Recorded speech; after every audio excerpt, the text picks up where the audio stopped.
Yeah, let's just go ahead and plan on warming up with the girls. Honestly, Robert and Mike don't give us a spell when they can. We had Paul, I think he worked with Paul. Paul covered it.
തണുക്കൊണ്ട് അപ്പ അവിടെ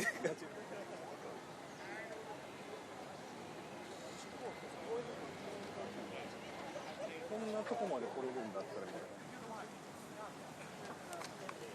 みんなを信じてやれば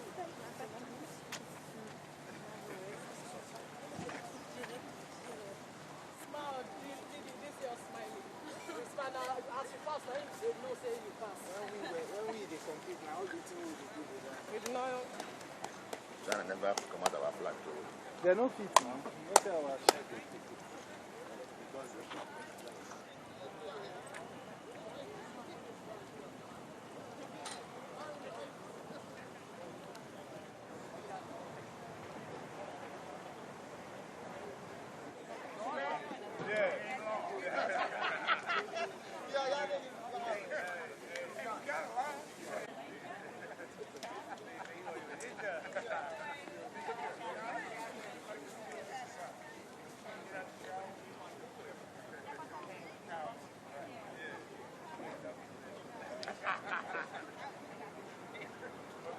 seem to have all gone.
It's a World Championship year, and the road to Doha in Qatar goes through the land of the rising sun.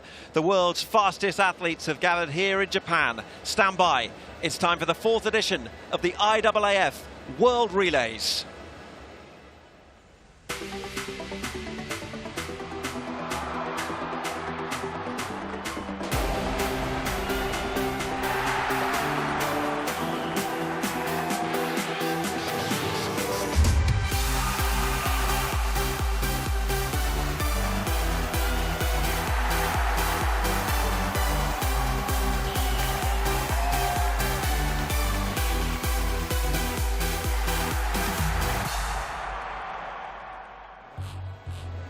Welcome to the Yokohama International Stadium. We're 30 kilometers south of the Japanese capital, Tokyo, for the biggest IAAF World Relays yet. And stand by for some new look events as the sport continues to evolve, and the innovation will start at the very top tonight for those fans who've made their way into this stadium. Hello from Tony Husband. Joining me in the commentary box, a world champion at 800 metres and multiple relay gold medalist at Commonwealth Games. We're delighted to have Tamsin Manu with us. How are you? Oh, I'm delighted to be here. It's such a fun event. You can feel the enthusiasm in the air. It's an event where athletes always look forward to the relays, and what an event. We've got the World Relays where you get relays of the main events, and the athletes are pretty excited about it.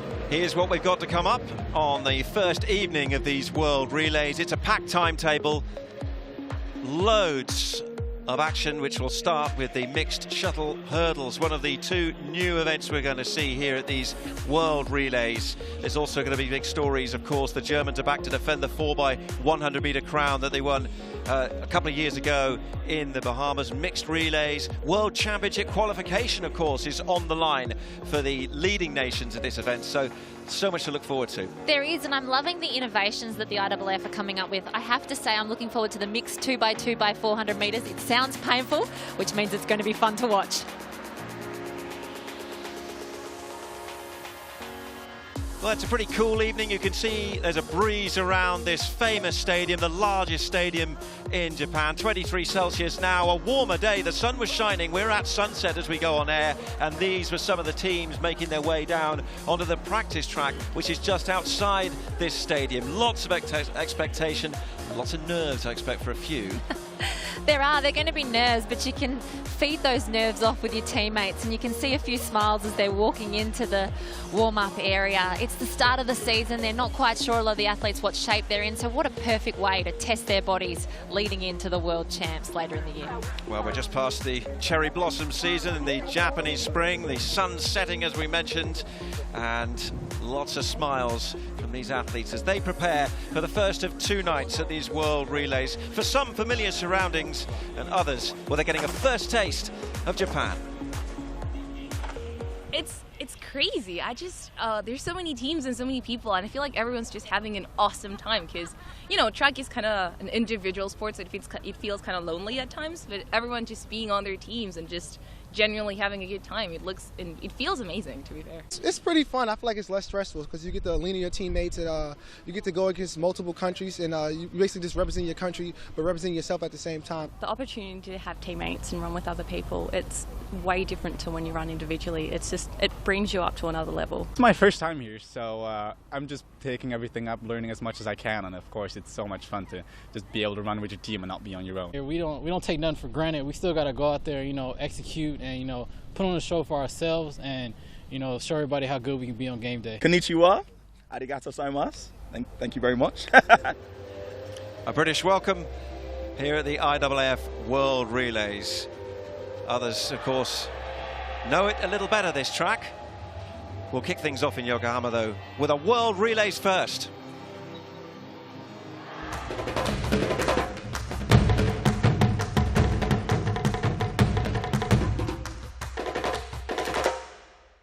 Game begin.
game over, but this is the game changer, and it's the first event of this IAAF World Relays, and there is home interest straight away in the starting lineup for this mixed shuttle hurdles relay. A salute from the home support for Ayako Kimura, who will lead off for the Japanese, who will go from lane 3. Shunyo Takayama will then pick up. The Australians are in the middle of the 3 teams taking part in this. Brianna Behan from New South Wales will get them underway. And there's the experienced former Youth Olympic champion and Commonwealth Games bronze medalist Nick Hoff, who will go from the other end of the home straight. Then Jamaica, and there's Amoy Brown, who will run 110 metres, 100 hurdles, and then effectively an extra 10. While 110 up the other way will come from Andrew Riley, the 2014 Commonwealth champion. So we will see the unusual sight of athletes running right to left on the home straight. And then you'll also notice that there is no baton to be handed over. There is a changeover zone at the end. So a little bit of history coming up at these World Relays. Lord Coe said yesterday the athletes have been calling for this. Well, here we go. Japan, Australia, Jamaica. Heat 1, and the first qualifies. Away they go, and it looks like it's the Japanese with Kimura who've made the best start. This is the first leg, remember. Amoy Brown coming on a little stronger now. And Brianna Behan in 3rd place for Australia. So stand by for the first change. Let's watch how this goes, and away they go with Takayama of Japan. It's the home nation who are in front at the moment. But there is Andrew Riley bringing his experience, clattering the odd hurdle. 2 in a row he's hit there. So it's Japan at the moment. As here we go to leg 3. Aoki for Japan, but look at the Jamaicans with Megan Tapper. This is really strong. They've taken control of this race in this shuttle hurdles relay. And now the Jamaicans will go for one last leg. Ronald Levy, the Commonwealth champion, the home straight in front of the fans, really hits that hurdle. Japan and Australia battling it out for 2nd and 3rd. The first finisher will be the automatic qualifier. It's an easy win for Jamaica. Japan a 2nd and Australia a 3rd. And what an experience of 55 seconds that was at an IAAF event. And Jamaica are the first winners.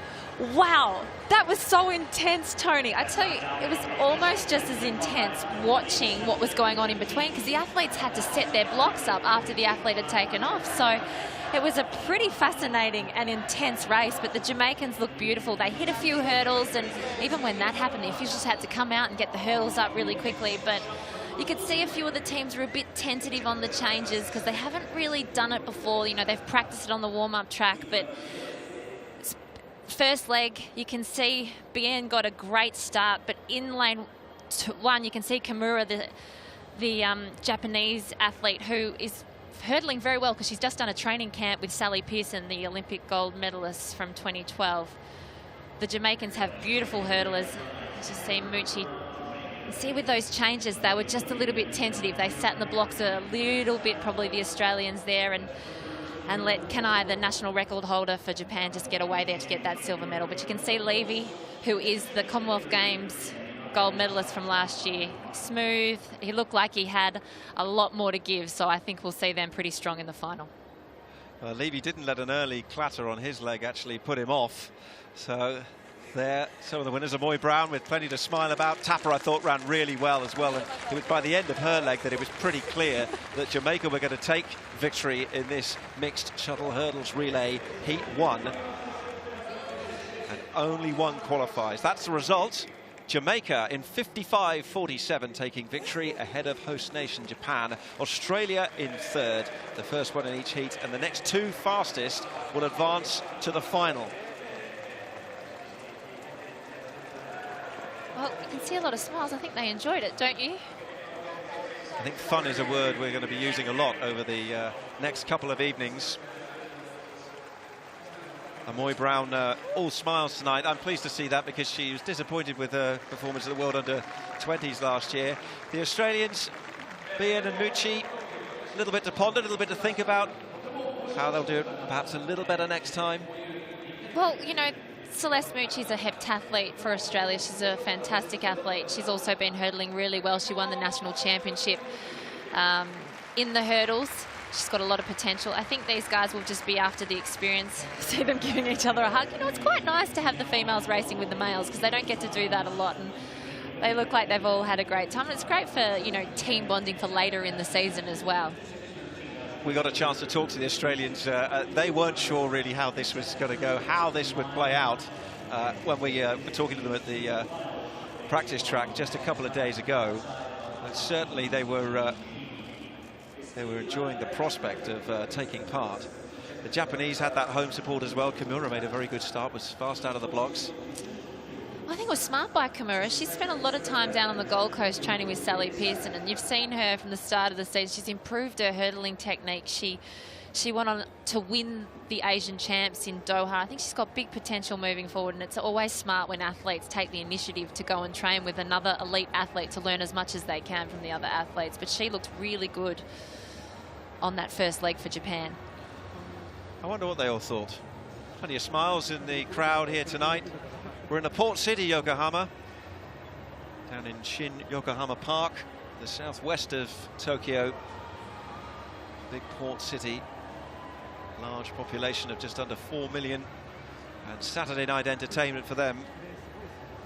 Started with a shuttle hurdles relay that we'll remember for a while. We've got one more to come in the heats, and then we've still got a final as well to see. But a big view. You're on camera here at the International Stadium. Staged the Football World Cup final in 2002. Rugby World Cup final will come here later this year. It is a vast stadium, hugely impressive.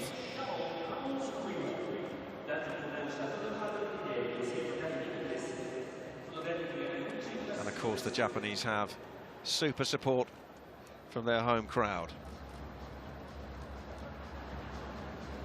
Here are the arrivals. It's heat 2, and there will be 4 teams in this second shuttle hurdles mixed relay. Some familiar faces from the United States leading them out, with Sharika Nelvis there.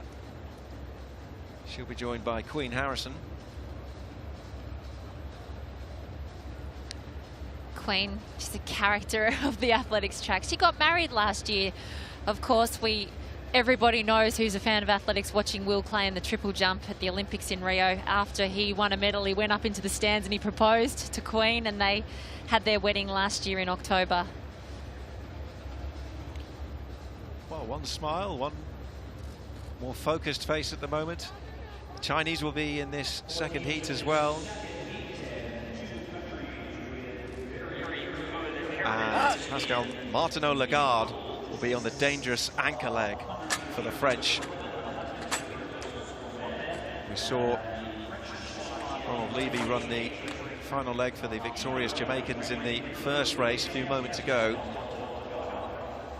And they've got Wilhelm Belosian as well, outstanding junior athlete, first on the scene some 5 years ago, who will also be the 110-metre start point at the far end of the track, the traditional home straight start. Even just watching the right to left, left to right motion was something to kind of adjust to, really, wasn't it? Well, there was a lot of action out there on the track, because like we were talking about, the athletes who are running in 3rd and 4th have to change their blocks at speed. You'd have to practice that on the warm-up track, because, you know, you see athletes as they set their blocks up, usually they take their time, they've got their measurements. It takes time to set your blocks up, so they would have had to practice that as well. So it's one of those things where not only are we watching and thinking, what is going on, so much happening at once, the athletes have to be really sharp on little things that they wouldn't necessarily have been sharp on before. We see Freddie on the screen. He's running for the America team. He runs here tonight after a busy indoor season. There are Harrison and Nelvis. Reminder, it's winner takes all in terms of automatic qualification for the final later. And the fastest runner-up, or the 2 fastest times, will be another route through to the final. So the Japanese and the Australians watching very carefully having run 56.13 and 56.40. Interesting to note as well, Tamsin, that the Americans seem to have a little bit more experience in this event. They talk about running it at high school. Yeah, they do this through their high school years, so they've had a bit more experience at running this. And I think that's going to play into their advantage, because that changeover, without having the on your marks and the gun, it's very different trying to judge. And a lot of athletes have spoken about whether they're going to have a verbal call in as they're running past, or whether they're going to wait and just go by feel. And I think a few of the teams have chosen to go by feel, but it's one of those things that you'll learn, especially for the other teams who haven't done it as much, as they go along. There is Pascal Martineau-Lagarde, poised. Who will be in lane 8 for France. The Jamaicans, interestingly, have said after their race they didn't mind actually going backwards. The Jamaican women went backwards. They didn't really notice the extra 10 metres as well. 100-metre hurdlers doing 110-metre hurdles. They have an extra 10 to run at the end of their leg. It's also, before they go in that 1-metre changeover zone. It's also fascinating looking down at the track and seeing the females out there with the males, because you notice that there's a big height difference in this event. The men's hurdles are so tall that the hurdlers tend to be very tall athletes, and the women tend to be a lot shorter. So you see them together, it's a completely different height difference. Here's the starting lineup then for the second heat of the mixed shuttle hurdles relay. The United States on the inside. Nelvis to Crittenden. Crittenden will then run back down the home straight to Harrison and then Fontenot to bring them home. China with Shi, Sun, Wu and Zheng.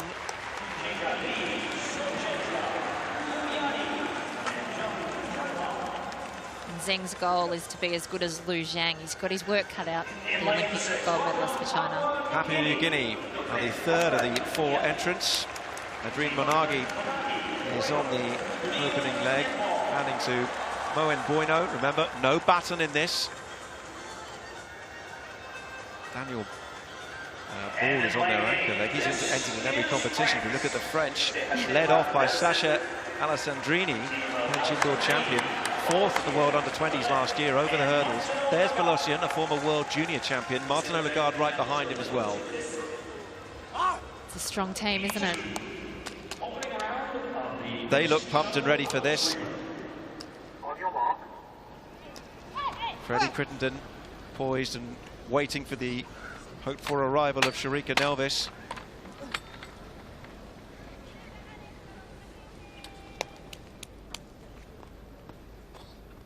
They settle into their blocks. This is Heat 2.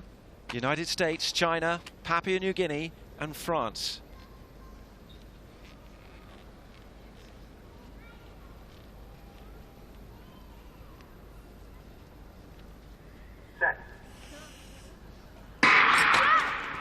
He got away well. Nelvis has made a good start on the left of the screen in blue for the United States. China and Papua New Guinea at the moment. 3rd and 4th with the French and Alessandrini passing on to Belosian, but already Crittenden's got a big lead for the US, and this is pretty clean hurdling at the moment as well. Watch Crittenden gliding over them, and it's a big lead for the US from France. China 3rd, Papua New Guinea well out of it. Now here comes Queen Harrison. Harrison is underway on the 3rd leg as we see the end there of Crittenden's run. And the US continuing to hold a big lead. Fontenot, well, he's absolutely clattered his first hurdle, but look at the lead he's got over China, who are way back in 2nd. So the US are dominant in this one. The French have made up ground on China. It's going to be the US. Lagarde comes in 2nd for France, China 3rd, and Papua New Guinea are still racing and will finish way back in 4th. The US took it out, went into the lead. It was a lead they never gave up, and they won Heat 2 to qualify for the final. 55.09. Well, that was pretty intense as well. It was interesting. The officials out there are also learning this event as well. When Queen Harrison came up to run that 3rd leg for US, one of the officials was actually walking out into her lane, so she would have sighted the official probably, and didn't look like it affected her too much, but he had to duck down and make sure that he got out of the way because they have to pick up the hurdles that get clanged along the way. But the USA team looked like they'd gone in with the goal of making their hurdling quite safe, the changes safe, and making sure that they did the job to qualify for the final. Well, here it is from the start again, very quickly. It was about the US, really. They're just beautiful hurdlers, the US. You can see here with Crittenden, he looks quite relaxed. He looks like he's not going all out just yet. Queen Harrison, another lovely technician. It's hard to make their team, so to be part of this shuttle relay is an honour for them. Oh, you can just see there where Fontanet hit that first hurdle. Again, it's one of those things he would have had to set his blocks up so quickly, and then with hurdling you want to pop up and side it, so it's probably he's just got to get used to that really rushed format and just clipped that first hurdle, but was able to use his core strength to stay on his feet and get through and coming get the out job of the done. blocks like that, if you're in leg 2, 3 or 4, it's unlike any other block start you're ever going to do, isn't it? So there is the result of the second heat of the mixed shuttle hurdles relay. The United States, a big win for them, ahead of France. China in third, and Papua New Guinea trailing in 12 seconds behind.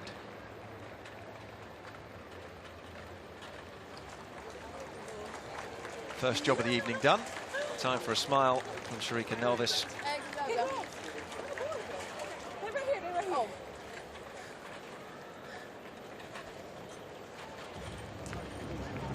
And looking at the times, it looks like Australia and Jamaica will have made it through from that. Sorry, Australia and Japan will have made it through from that first heat, meaning that France has missed out on the final. That's right, because it was the next 2 fastest to advance. Only the winners went through automatically. Japan and Australia both ran faster times, despite finishing second and third in a 3-strong field. Yep. They both go through to the final later on.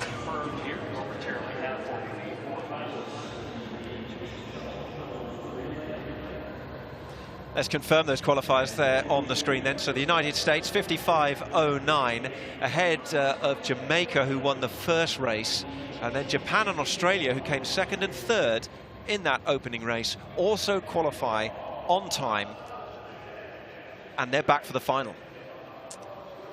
They are, and the United States look like they're unbeatable, don't they? And they've also got Devon Allen, who's a brilliant hurdler and the US champ last year, to bring into that final. Let's catch up with Rachel Stringer, because she's downstairs in the mixed zone and she's got the quartet from the United States with her. Team USA, dominant victory there in the mixed shuttle hurdles in Heat 2. Firstly, I'm going to go to the belated birthday girl. What a way to celebrate your birthday with a win here. Thank you, I appreciate it. Awesome, and let's just have a little talk about this new event as well. And Queen, I'm going to go to you next. How difficult is it to change up the starting blocks really quickly? It's pretty difficult to change the blocks, but I think like when you have teammates that can set you up to be in the front, all you're worried about is executing your race, and that's what we did. And a question on maybe no baton in a relay, actually having to run through cones instead. That was definitely a new thing. We were trying to decide if we were going to have a verbal cue, like a scream or a shout, or if we're just going to watch each other. It kind of worked out that we're just going to watch each other and feel them cross the box zone until we go, and it's kind of worked out that way. It absolutely works out as well. And I guess you guys maybe have a bit more experience in this event than others because you do contest it in high school. Do you think that helped you a little bit here?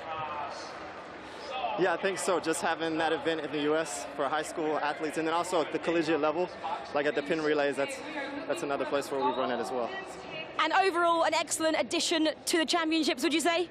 Yes, 100%. We need it every year, please. Yeah, every year. World championships too. An A and a B team. Yeah. We need it every year. Yeah. Well, you have made the final, so we'll see you later on. Good luck. Thank you. Well, it's a thumbs up from them. Noah Lyle's one of those who will be hearing news of a winning start. You might be listening to some of his own music on his headphones there, though. He likes it, doesn't he? Well, he just dropped a new song. He just dropped a new song overnight. So I got to say, I do quite like his music. A bit of rap involved, and he's a multi-talented man, isn't he? This is downstairs in the call room. Athletes will leave here 5 minutes before the gun for their next race.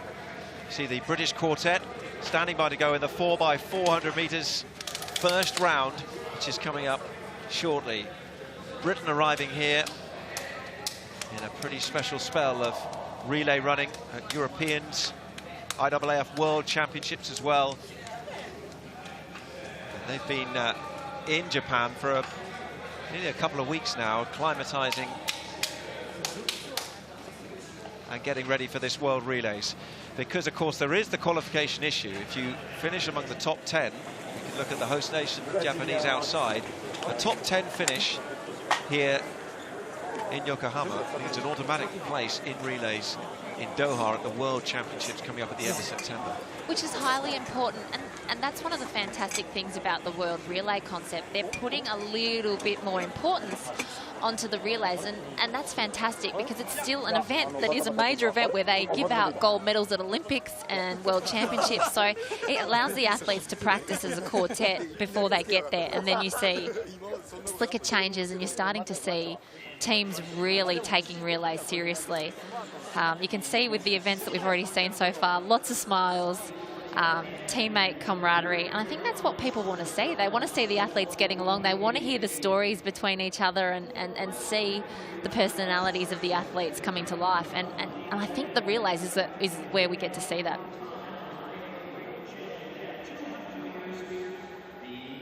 Local crowd in tonight. We saw the Japanese outside. Interesting to see. There's a lot of smiles. There's a lot of laughing. But how much of that is nervous laughing and a little bit of nervous tension coming out at a moment like that? I got to tell you, for the 2x2x400, I think there's a lot of nervous laughter because that event sounds very painful. Same with the 4x4, but the 4x1 has that intensity around those changes. So I think it's one of those things where you are nervous, but you share the load with your teammates. It does make it a bit easier. You speak about those athletes who have ridiculously fast splits but haven't been able to do it in individual races, and as a track and field athlete, what your coach will always teach you is you run faster when you relax. So it's probably actually a good practice for the athletes heading into the season to learn how to run like you run when you're at a relay. Just run nice and relaxed, enjoy it out there, and you'll find that the result will come. Each nation's got their own tented area out there. The Australians in the warm-up area are first sight of some golden battens as well. After, of course, in the shuttle hurdles, we didn't see any battens at all. We didn't need them, but they will soon be on the track. Enthusiastic crowd in a vast stadium here in Yokohama. You can get in touch on social media as well. The hashtag is FasterAs1.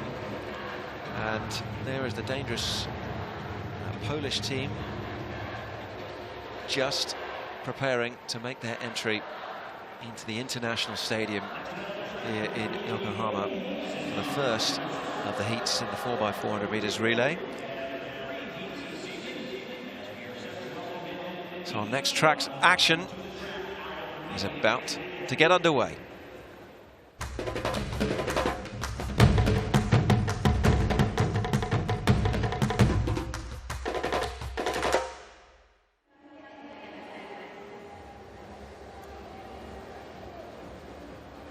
So that crowd all ready to see the women's 4x400 meters relay, and they enter as one, led by Poland, who are sure to be a team to watch over the next couple of nights. And then a quick burst down the home straight.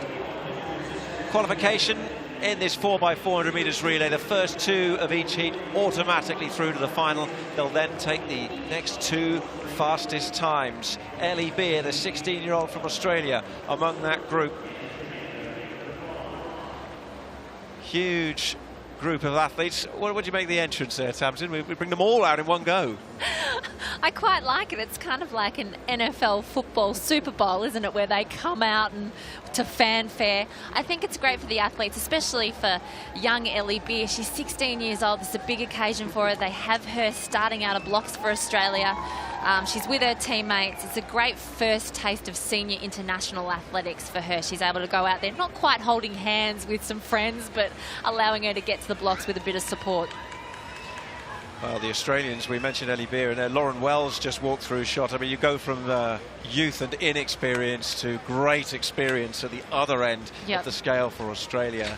Well, she's running the last leg, Lauren Wells. She was talking about retiring at one stage, but she decided to keep going, and thank goodness she did, because at the national champs for Australia, which obviously they have theirs early in the season because of summer being opposite to the European summer, and she broke 55 seconds in the 400 hurdles for the first time.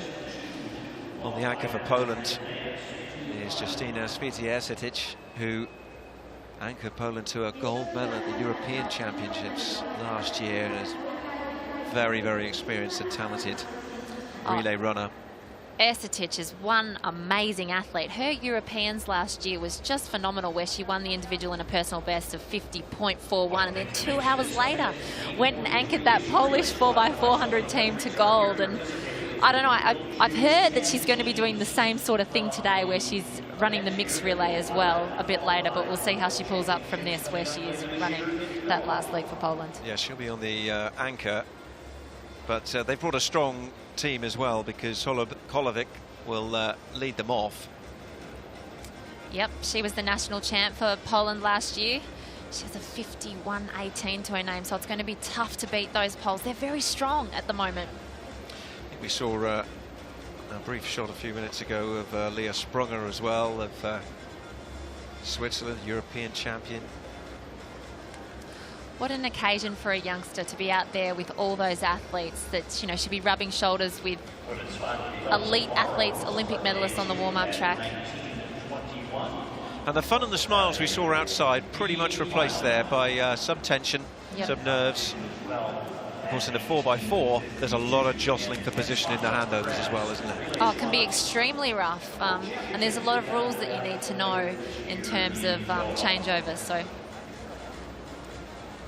Amy Alcock of Great Britain, alongside Lavia Nelson. Cool and calm, composed face. Britain led off by Zoe Clark. And they arrive here in some fine form. They were second at the World Championships a couple of years ago, third at the Europeans. Clark on the lead leg. Leah Sprunger, look out for her to get Switzerland underway. There's Belgium with Camille Laus on the opening leg. They did lose Cynthia Mbonga, their European silver medalist, to injury this morning. So a blow to their team. The Ugandans with Emily Nanziri on the lead leg.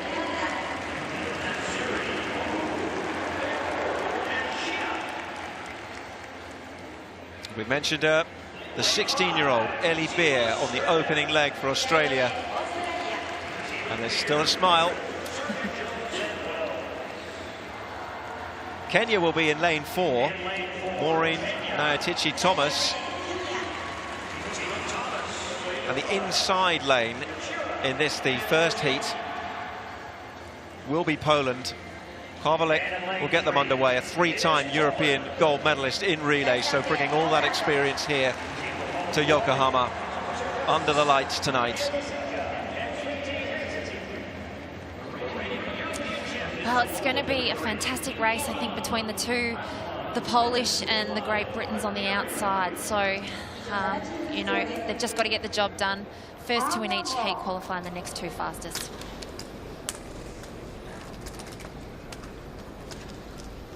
So Poland in 3, Kenya in 4, Australia in 5, Uganda in 6, Belgium 7, Switzerland 8, Great Britain on the outside, lane 9. So Zoe Clark will run blind. Heat 1, women's 4x400 meters relay.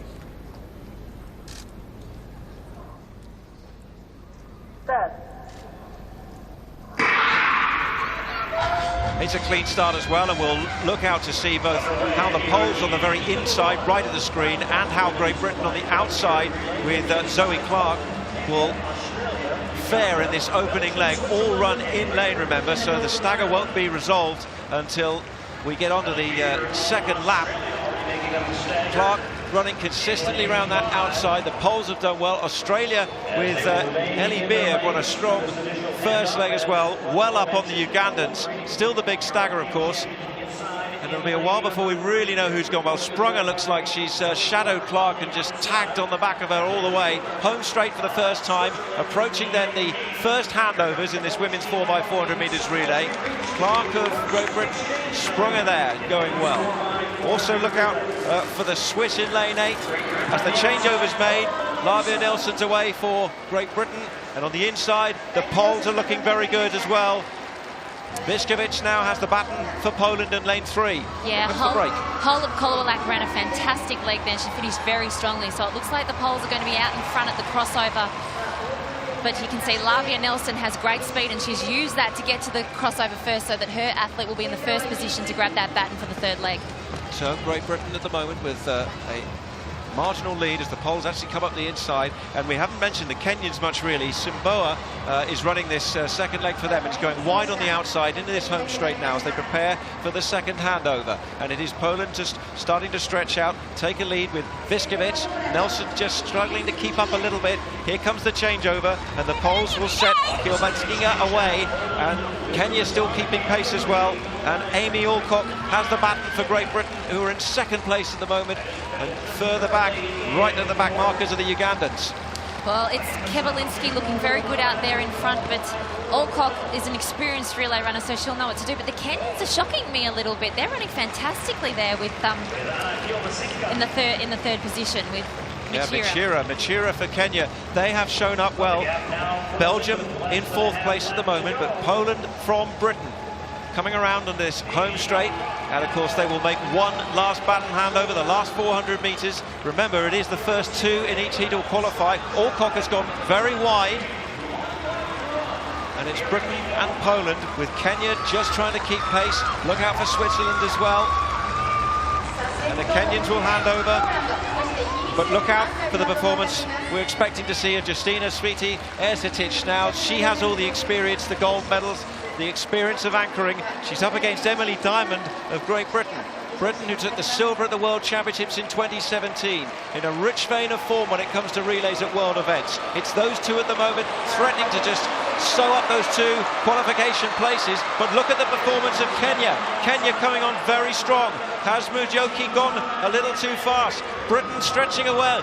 Ersitic has still got some work to do as well. This is a lot tighter than it looked at the start of this last leg. They're bunching up. Some are being eaten up by the field, but it's Britain from Poland at the moment. Emily Diamond for Great Britain. Sviti Ersitic, I think, knows she's comfortable for the second qualification place. They're fading behind somewhat, but Poland will take it. Britain second. Those are the two automatic qualifiers. Switzerland was in third, so they will have to wait and see. What a fascinating last leg that was. I think it almost looked like Sviti Ersitic was just trying to make sure that she didn't expend too much energy, so probably told us that she's definitely going to be running on that mixed relay later in the evening, but she knew that she had the talent and the, you know, even if they came at her late, she was able to sprint over the top. But Emily Diamond got her team Great Britain qualified as well, and Leah Sprunger with her Switzerland team will have to wait and see if they've qualified on the fastest times. Have to watch the next two heats carefully. Well, the Swiss finished really well. The Kenyans, who'd run so well for 3 legs really, just faded in the home straight, and the rest of the field consumed them really. And the front pair, Poland and Great Britain, coming through for the victory. 3:28.05. And that's Poland's best performance of a relatively new season. We take a look back from the opening leg. Yeah, it's a hard leg when you're out there in lane 9. So Zoe Clark ran blind for most of her leg, especially with the stagger of a 4x4. You were speaking before about how these changes can get quite rough. That one was quite smooth. There's Sviti Ersitic. You can see on her face how relaxed she is, and she's looking up at the screen, and she's just making sure that she only does enough to qualify. What she wouldn't have realised is that they were coming really strong at her behind. And then you've just got to make sure when you do run the 4x4, if you are down, you don't expend too much energy in that first 200 metres. And unfortunately, I think that's what Masuko did when she caught up to them pretty early, went flying past, but then didn't have enough in that finishing straight. Yeah, Mujoki of Kenya could just see they're running out of gas, and it just allowed the Swiss to storm through Yasmin Geiger. And there's Ersitic, well, barely broken sweat there. A smile. But at 250 metres into that last leg, it just got interesting for a moment. I don't think we'll see her doing that in the final, Tony. I think that she'll make sure that she's out in front. She doesn't get herself boxed in.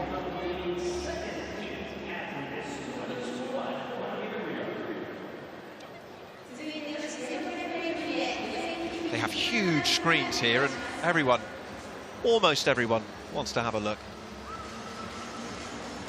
Here we go, heat 2, women's 4x400 metres relay. And France lead them out and accelerate in front of the Chileans. We've got Germany, the United States will be keen to see in this one, the Italians, Japan and the Netherlands all lining up in a packed second heat where they'll run from lane 3 through to 9 again.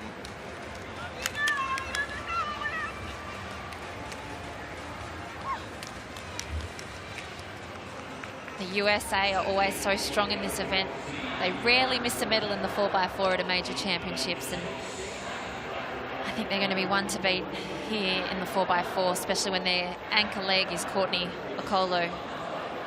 The result of the first heat of 3, the women's 4x400 metres relay, Poland with victory, and the other automatic qualifier, Great Britain in second, but the Swiss will have to wait and see as they edged out the Belgians. Kenya faded in the end, down to 5th.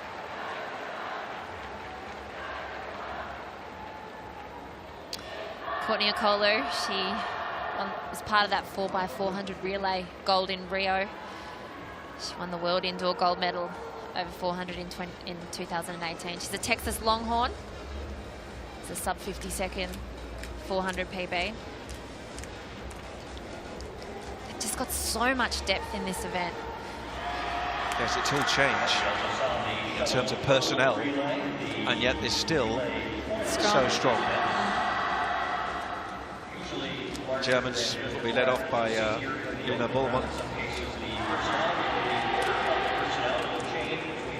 There were 6 of the Europeans last year in front of a home crowd. Lisanne de Wit of the Netherlands is on the anchor. Her sister's actually here as well.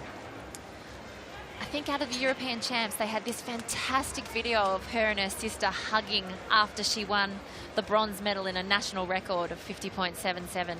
They're close, the sisters. They do their training together, and both fantastic athletes, but she had a really big year last year. Stepped up to show that she is world class and one to watch leading into the world champs and the Olympics next year.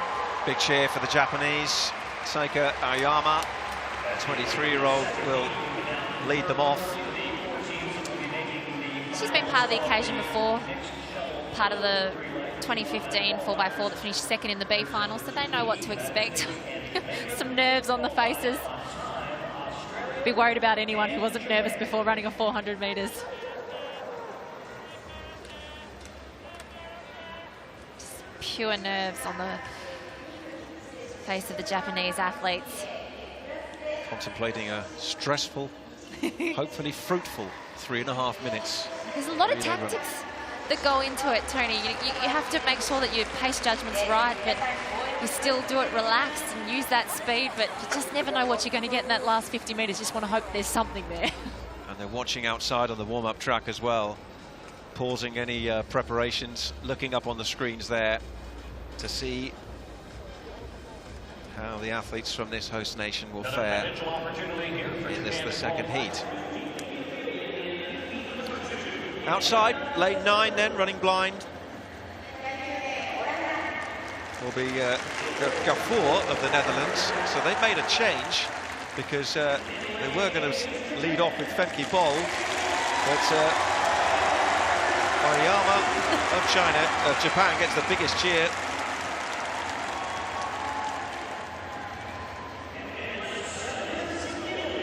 There's Cigolo of the Italian quartet.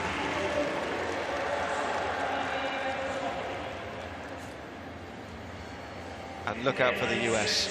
Unparalleled, unbeaten at World Relays. Jade Stepter on the lead-off leg.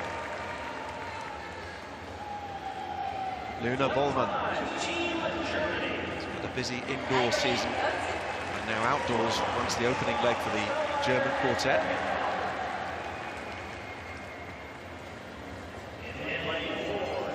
And here's Chile, Isadora Jimenez on the opening leg.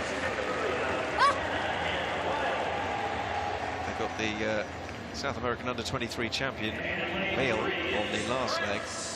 And here are France. They'll run on the inside. That's lane 3, remember, for this race. Amandine Brossier, the French silver medalist at the European Championships just last year.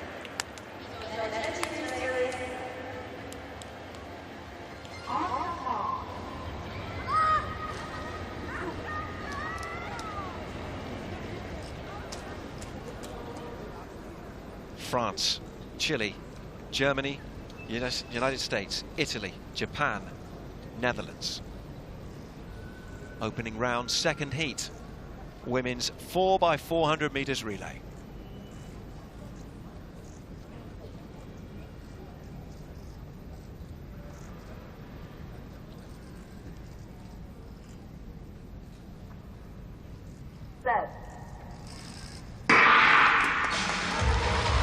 And it's a clean start on their away in this, the second heat in the opening round of the 4x4 for the women. Jade Stepter is a strong runner both on the flat and over the hurdles, and she's made a very good start running down that back straight for the United States. Now the Netherlands, who changed their order, have Gafour on the opening leg running right on the outside, but Stepter has made up a lot of ground in this opening 400 meters on the stagger. You can see the United States of blue coming into the home straight. Netherlands outside with Gafour trying to keep pace. There's a lot of support for the Japanese as well on the inside in lane 8. Ayama is getting roared up to the first changeover. US looking strong though. Further back, the Germans and the Chileans are in there too. It's the US who hand over first, Italy second and Netherlands third by the looks of those handovers. Yeah, Stepter had a fantastic leg there, but Gafour was really strong at the back end, so she brought Netherlands back into it, but it's United States clearly in front as they go to the crossover. Now the break. They all come together down that back straight inside the International Stadium with a crowd roaring them on, and Jordan Lavender, the 25-year-old for the US, with a healthy lead. But it's the Italians who are in second, with Folorenzo running their second leg. And look for Florenzo to be really strong late. She's a 400 hurdler and she's a lovely athlete, and here she comes around the outside of the United States. The French are up there as well in third place. Sananas is running their second leg, and it's a strong finish from the Italians.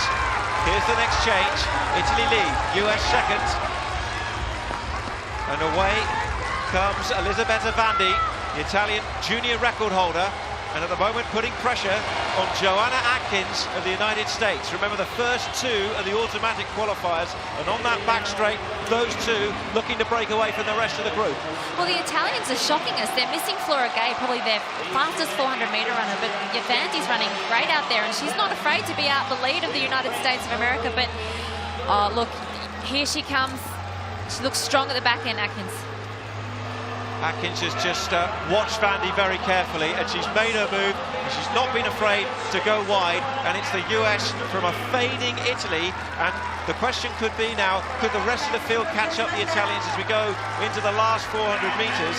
Because Bazzoni is going to have a little bit of pressure, but the Americans are away with the world indoor champion Courtney Okolo now leading them. It's a lead that surely they won't catch. The Germans are moving right back into the four now. Mergenthaler, the 22-year-old, is on their last leg. I think the Dutch might fancy this is not over for them as well. First two qualify, big US lead. Wow, what a difference 200 metres makes. Okolo looks so relaxed. She's the class athlete in this field, and she is going to bring this home for the USA. It's one of those things where they like to get good splits because you know they've got quality athletes to bring in later, but she's easily got this now. It's all about who's going to get that all-important second position to qualify for the final. Well, it's all about Okolo. That's going to be the first automatic qualifying, but there's a real battle going on for second and third place between the Italians and also in there the French. It's the US who take victory. They're through to the final. The Italians have held up really well, though, to get second. Automatic qualification. The Dutch finished strongly, but the French held them off. They got third. The US and Okolo comfortably through as heat winners in the first round in the women's 4x400 metres relay. Well, we're not shocked by the victors, but you could see on the infield there, the Italians were super excited to make it through and qualify for that final. It was a fantastic leg by Florenzo in that second leg for Italy, who then managed to make sure that the Italians were in front coming into that third leg, and we wouldn't have expected that before the race. It was a great run, and they were rewarded with an automatic qualifier for that final. But, Tony, the United States, didn't they look good? Well, the US have won all 4x400 metre IAAF World Relay events, men and women. So they're 6 for 6. And there's nothing we've seen in that first heat there that suggests that they feel under too much pressure at the moment to defend that title and do so and leave here with victory once again. Now, Atkins for the US ran a really smart leg then. She didn't panic with the fact that she probably wouldn't have expected to be down. She ran relaxed to the first 300 and then showed her strength in that last 100 to give them a big lead going into the last leg. And Okolo, she's just a quality athlete, and she looked very relaxed there. She looks fit, not just for this weekend, but for the season to come. I think we're going to see big things from Courtney Okolo. This is how they saw it in the warm-up area. USATF. The Italians. And the Italians behind them. That's what relays are about. You know, sometimes it's not necessarily just about those top 3 positions. It's about making the final, and the Italians just looked absolutely stoked, because it's not that they've just made the final here. It means that they've qualified for Doha for the World Championships later in the year, and that's a really, really important thing. As a result, a USA victory ahead of Italy in the second of the 3 heats in the 4x400 metre relay for women.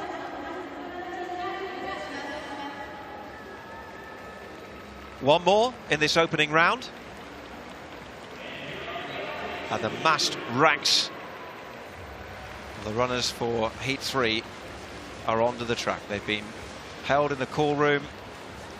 You will have heard some of the cheers. And now it's their moment to get their World Relays underway. This will feature the Canadians, who on times are actually the second fastest in the world this year. I feel like the Canadians shocked a few people in Rio Olympics where they finished 4th. You always look for the star athletes in the 400 metres when you're choosing who your top 8 and your medalists are going to be at a major championships. But they've got some quality athletes that come at the 400 from a different angle. And one of them is Sage Watson here with her trademark red lipstick on. Her video went viral at Rio before her 400 hurdles where she winked at the camera. She's a tall athlete, 5'11". Hima Das here, world under-20 champion last year with a big victory for India in Tampere, Finland. Nicknamed the Ding Express. She's very popular in India. She came out last year at the Commonwealth Games as a youngster, and nobody was really talking about her leading into the Commonwealth Games, but they were certainly talking about her when they left the Gold Coast, because she made that final and then went on to do amazing things at the juniors, and very fast young athlete to look forward in the future. Christine Day will start things off for the Jamaicans. Rosanne Gordon's on the anchor. Jamaica dropped the baton in 2017. It was all set up for a big battle between the US and Jamaica in the Bahamas. It didn't materialise. We haven't actually, I'm touching wood here, but we haven't seen too many problems with handovers in 4x4. I mean, it's less likely to see a drop, but it does happen. Yep, and to be fair, over the history of the Jamaican women's 4x4, they've actually had quite a few disqualifications for weird reasons. I remember in 2002, second to third stood on first to second stood on the shoe, and the athletes stopped and didn't actually finish the race. So they've had a few problems in 2006 Commonwealth Games. They dropped the baton as well. So let's hope that they get that baton around, and because they also have one of those teams that's going to be competitive against the USA in the final. Yeah, and I was referencing 4x1 with Jamaica actually dropping the baton in the yes. Bahamas as well in 2017. Yep. But you don't tend to see a lot of mishaps in the 4x4 with the baton. It's more with lane infringements or standing in the wrong position. But yeah, Jamaica's had a few problems in the past at World Indoors and at the outdoors for Commonwealth Games, but they have a quality lineup here, and they also have a lot of depth to come into the team if necessary. So they'll just want to get the job done here, get that baton around safely, and make sure that they're in that final to compete with their arch enemies over so many championships, the US. US fastest in the world this year. We saw an idea in the opening race what they could do. So now it's over to this group. On the outside, China, led off by Fu. They have an Asian champion of 2015, Yu Zhenyang, to do the anchor. The Ukrainians, Kilmyuk is on the opening leg. With the experienced Ryzhkova on their anchor.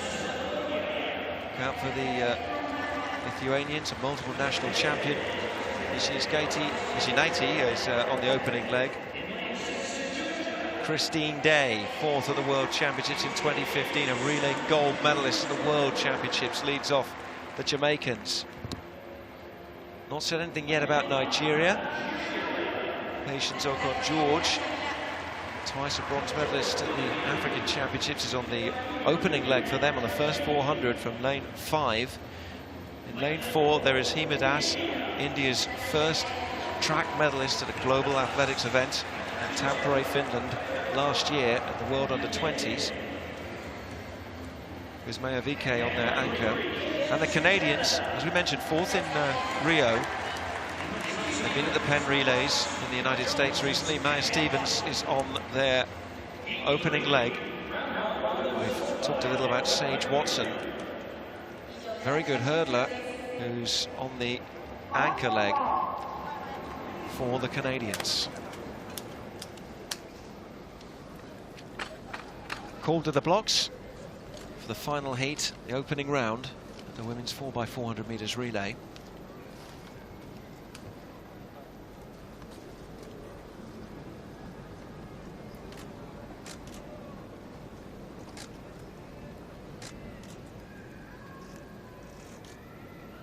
Canada in 3, India 4, Nigeria 5, Jamaica 6, Lithuania 7, Ukraine 8, China 9.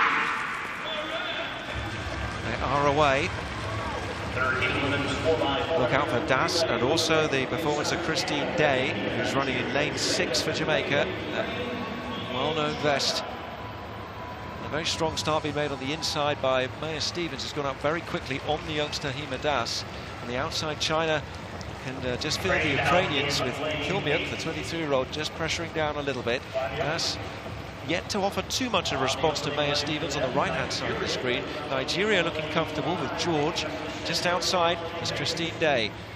Big stagger, of course, on this opening leg. 2 on the outside, China and Ukraine preparing to hand over. They're being urged on by those runners, ready to go. So watch out who makes that first handover. And on the inside, the Canadians were looking good.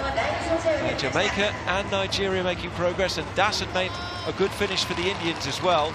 So they go over into the back straight.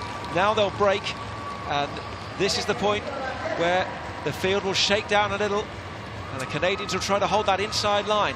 And it's Madeline Price for Canada, the daughter of a professional race car driver, and she's looking good out there in front. It was a very strong first leg out there, but Madeline Price for Canada looks fantastic with the Jamaicans right on her tail. Jian Salmon, the double medalist in the World Under-20s for Jamaica, is in second, and a move being made by the Lithuanians on the outside as well. The Indians have faded somewhat, and it's a good, healthy Canadian lead at the moment as we go into the next handover.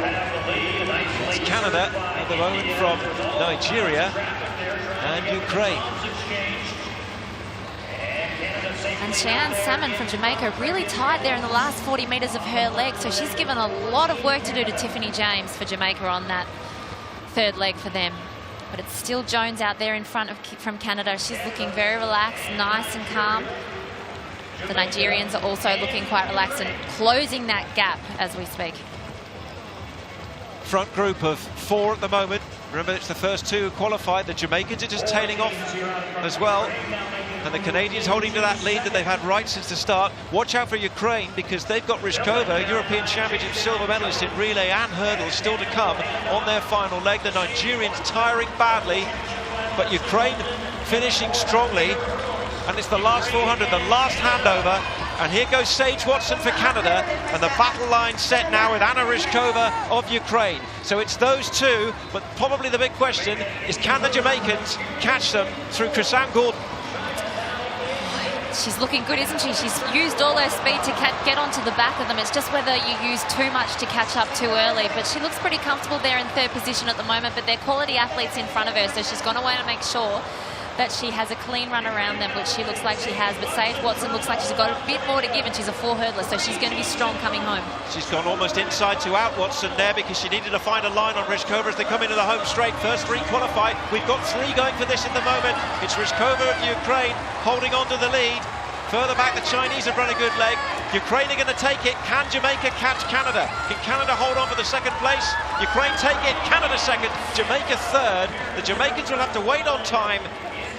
But it's Ukraine who ran a very, very consistent race, and they had the experience of Ryzhkova to bring them home to victory in that, the third and final heat in this first round of the women's 4x400 metres relay.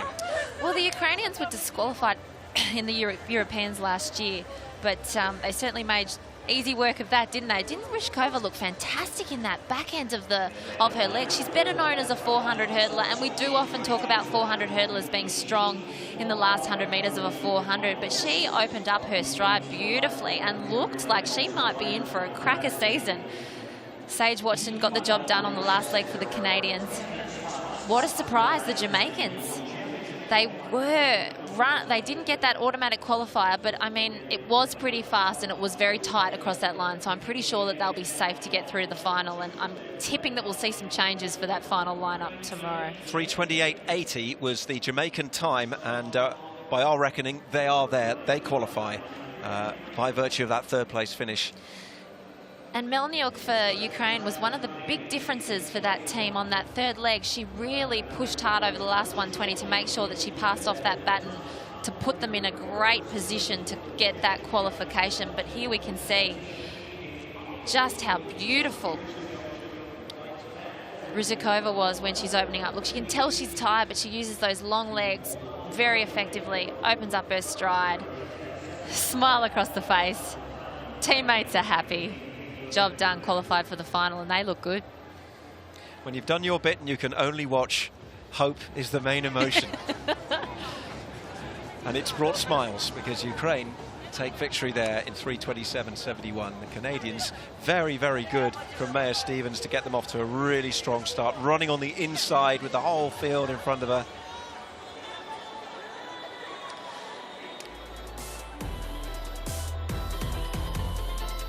Let's confirm the result from Heat 3, women's 4x400 metres relay. Victory for Ukraine in 3:27.71, just ahead of Canada. The Jamaicans do take the qualification with third place based on time in 3:28.80.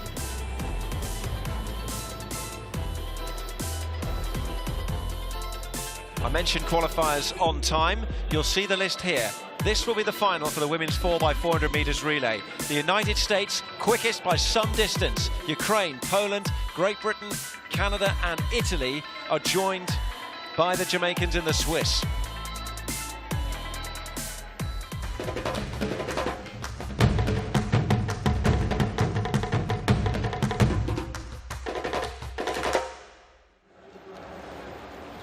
We've had the women, now we have the men. 4x400 metres relay, the first round coming up on track. And the United States, who have won every World Relays 4x4. They were involved in one of the more thrilling finals in the Bahamas a couple of years ago. New look team. Qualification, first two of each heat and then the two fastest times. So it's the same as for the women. They have Noah Lyles. What a star in Diamond League. That's his brother Josephus, who we first saw burst on the scene and win a relay medal in 2014 in Eugene. Yes, he's part of that USA junior record team that just a tick over 3 minutes. Talented family. Their parents both did track and field, so no wonder their children are superstars in track and field. We saw Martin Rooney, 10 major championship medals for Britain. He'll run the anchor leg. Rabah Youssef is going to run the opening leg for Britain. Vastly experienced, medal winner at major championships. And Pavel Maslak, very, very good world indoor 400-meter runner with 3 golds in the past, but still runs a decent relay leg, and he's a handy runner for the Czech Republic team. Really strong this heat. Jamaicans are in there as well. It's a really tough heat. Really tough heat. A lot of the power countries over the 4x400 for recent years are in this heat, so look for it to be very fast. A lot faster than I think some of them would have wanted to do in a qualification round.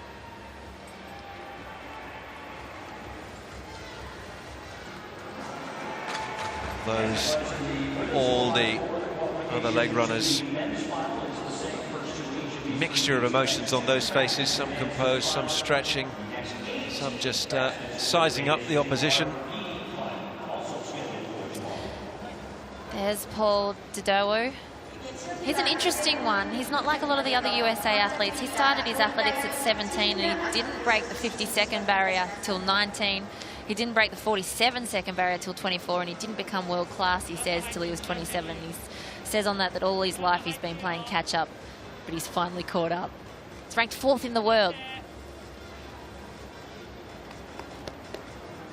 The US have Strother, Lyles, Dedoer and Javon Hutchison. But there is Demish Gay of Jamaica, 2017 World Championship finalist, which was a big boon for him considering he missed the 2016 Olympics through illness. Made up for it by making it to London. Speaking of London, the British team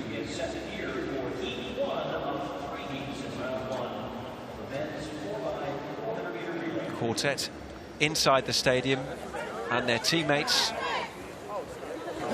are outside. More than 25 strong, the British team that's here. And Martin Rooney, the man always for the major moment. 10 major championship medals for him.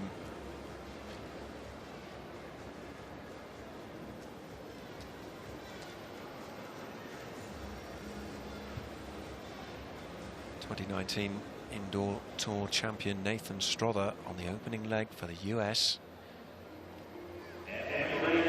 But from the outside, big challenge ahead of these Australians, you feel. This is Alex Beck on the lead off.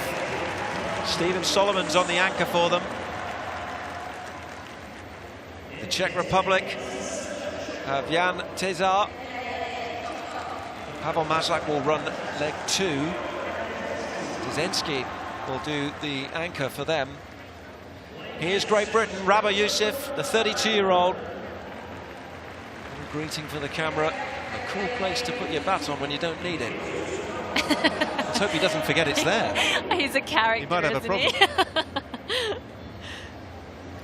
Now the Italians. You've seen the celebrations already for their team performances. Daniel Corsa.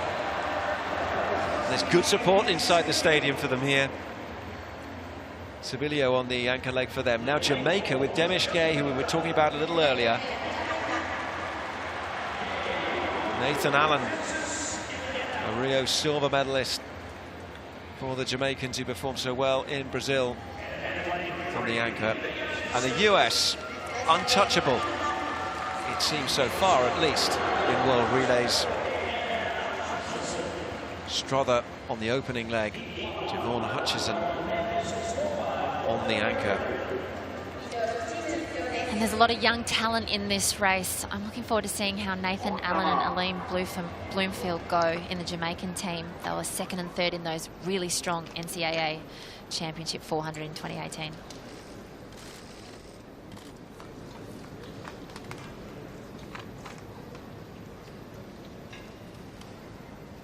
US, Jamaica, Italy, Great Britain, Czech Republic, Australia. It's lanes 3 to 8. And this is Heat 1, men's 4x400 meters relay in Yokohama.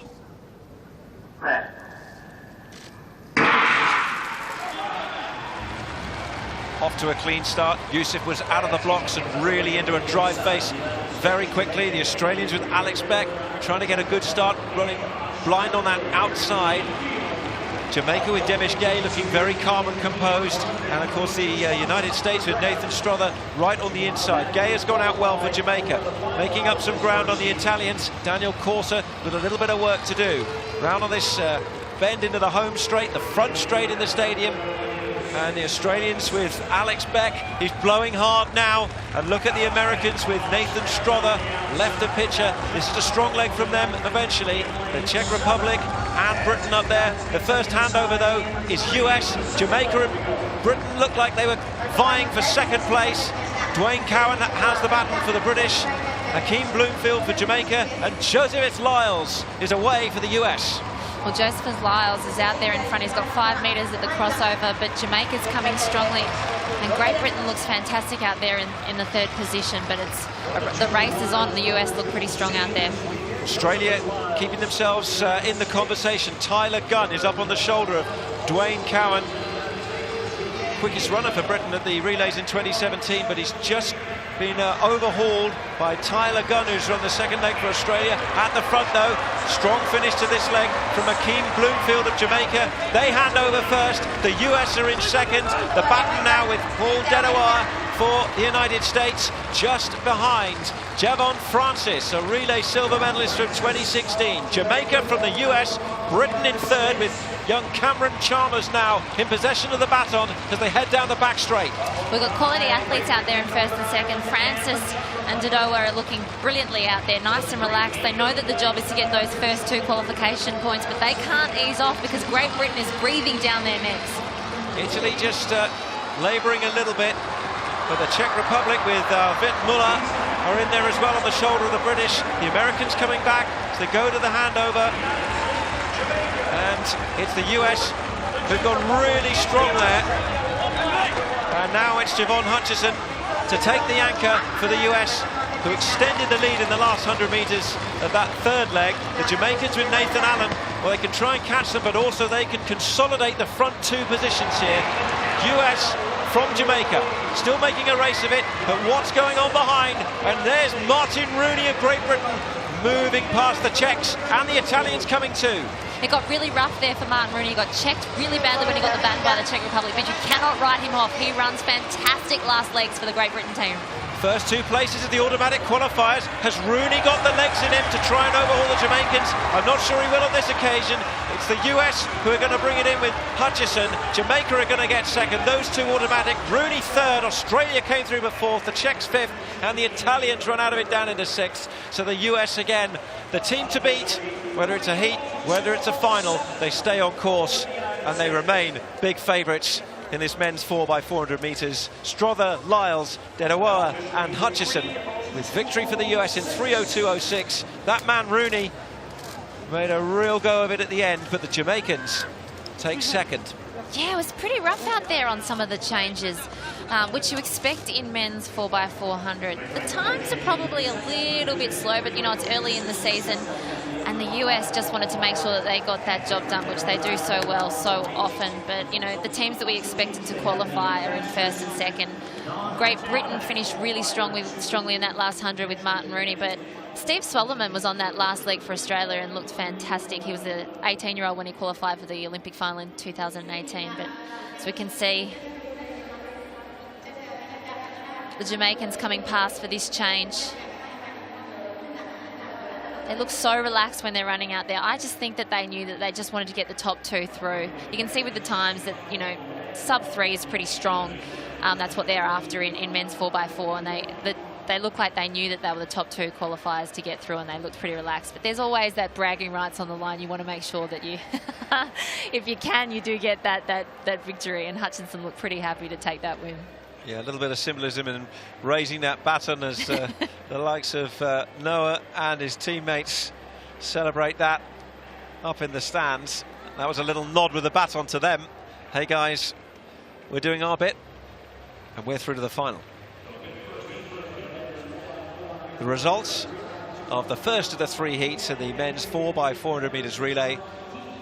The US and Jamaica, the 2 automatic qualifiers. Great Britain lead the group. We'll have to wait and see after Martin Rooney's 4th leg.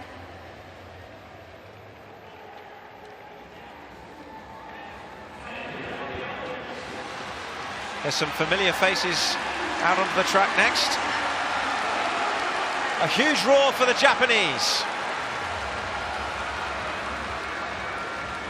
Walsh, Shimoto, Sato and Wakabayashi.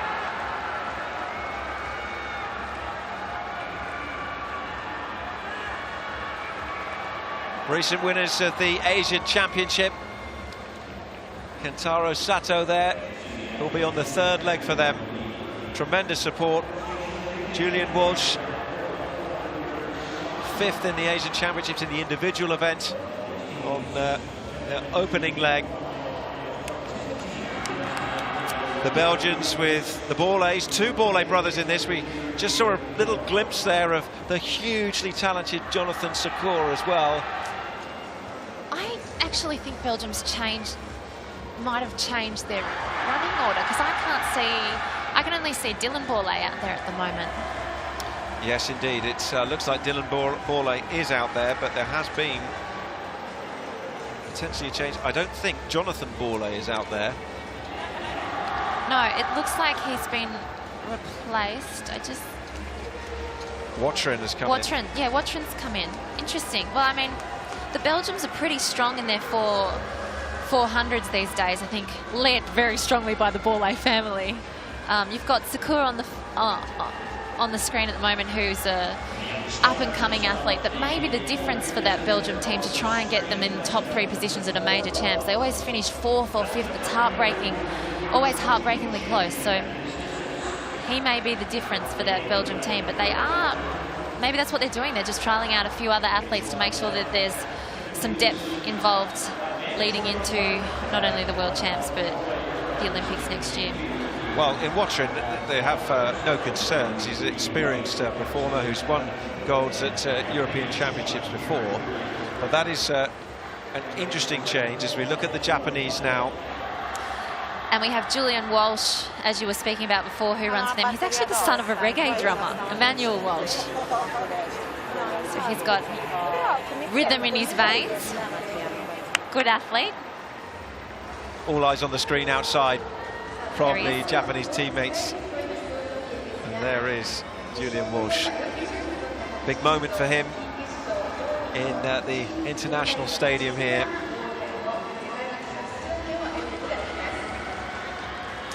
It's good practice for the home nations when you're leading into major championships to get used to the crowd cheering for you and being very focused on you. So this is fantastic for the Japanese athletes to practice what they're going to be, you know, a little bit of what they're going to be experiencing at the Tokyo Olympic Stadium next year.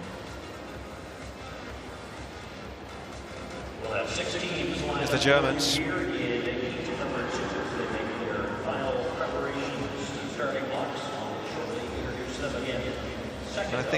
I think they've got a change as well, the Germans, from their lineup.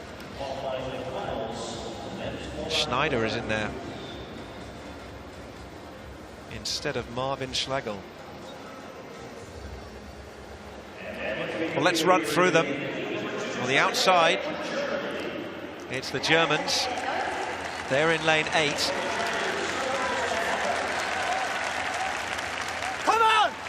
We've got a little sneak preview of the Belgium lineup as well there. Here's the French. They're in lane 7. Good to see Mama Ibrahim back at full fitness and racing. The Indian quartet are in lane 6. Bhutan Purakal will be on the opening leg for them. Rokia Rajiv will anchor. Here's Colombia. National record holder Bernardo Baloyes is on the opening leg. Love seeing the personalities come out at the relay. A lot of messages there. And, Julian Drumi Welsh. Japan get a huge roar. Asian champions. The flag's flying for them inside the stadium in Yokohama.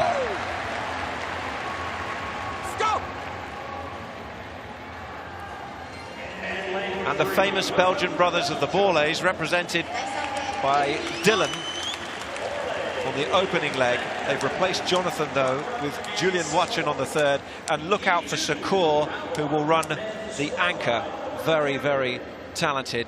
Just remind you of the Germans, who have made a change with Schneider following on from Mark Koch, the 2017 German indoor champion.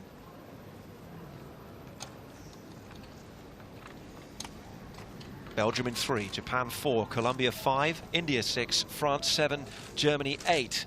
All set now and in their blocks, ready for the second heat, opening round of the 4x400 meters relay for men.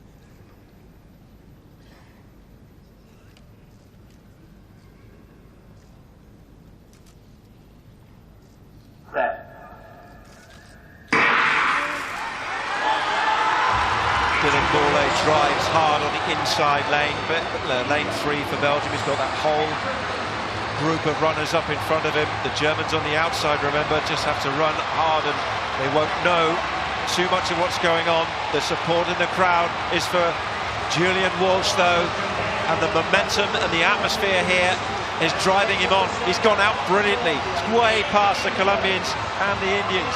Japan have started well, but can he hold that together for his last 100? The Indians well back at the moment. Germany being put under pressure by a strong first leg here from Mama Ibrahim of France. And the French have really had a very powerful last 200. And it's the French handing over first, it's the Japanese second, and the Germans in third as they head to the back straight and prepare to break off. Well, that's what home crowd advantage does for you. Walsh ran a fantastic leg. He held on really well, even though he used a lot of speed in that early stage. But you can see Japan in the front. France has come over the top of the Belgium, and it's a race in 3 at the moment. Imoto Went out like a rocket for Japan and roared on down that back straight. He's run a sensational first 300 metres or so. Can he keep it going? Because he's got Jordi of France in second. And Van der Vendem of Belgium is in third at the moment and has actually overhauled the Frenchman now. Running out of legs in a moto, but he's going to hand over with a Japanese lead. And away they go with Sato, leg 3. Julian Watrin for Belgium. It's been quite a battle between second and third. Look out for the French coming back strongly as well as they head onto that back straight, and the noise ratchets up again. And Sato's used his speed as well as his other two athletes, how they ran early fast through the first 200, and he just has to now stay relaxed and hold on, because you know that Belgium and France are going to be finishing strongly here. Well, he's running with a nation behind him at the moment. Sato for Japan coming down to this home straight. There's only one more handover, only 4 more runners. The Belgians and the French. It's a ding-dong battle between those two for second place. Second will be the automatic qualifier, and the Japanese will lead on the final leg. Kota Wakabayashi, double medalist in Doha recently at the Asian Championships, and now he's got a big lead as he takes Japan off down that back straight on the final leg. And the Belgians have now pulled away to take second, and Secours looks very comfortable there. Well, he certainly has the crowd on his shoulders, but you cannot tell. He looks very relaxed through the face, and he's still got 10 metres on Secours, the fast-finishing Secours, who's a very big talent for Belgium. Secours is ghosting up. Watch him there. He will be aware with the size of the screens in this stadium of where he is on that home straight. But are we going to get a Japanese victory in this first round, in this second heat? We are. The Japanese on their feet, because Wakabayashi will bring them home. Strong finish from the French, but Secours got it for second place in the automatic qualifying.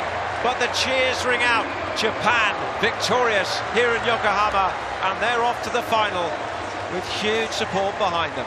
Well, how exciting was that? Didn't that get the crowd on their feet? It's always fantastic to see a Japanese team in their home environment. The crowd has just gone absolutely nuts for this quartet. They looked fantastic.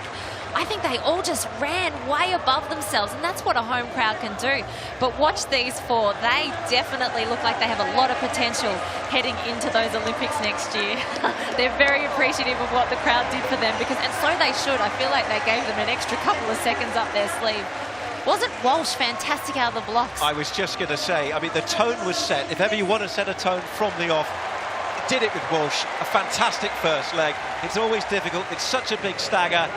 You can go out too fast. You can really lose it towards the end. But that quartet there with victory.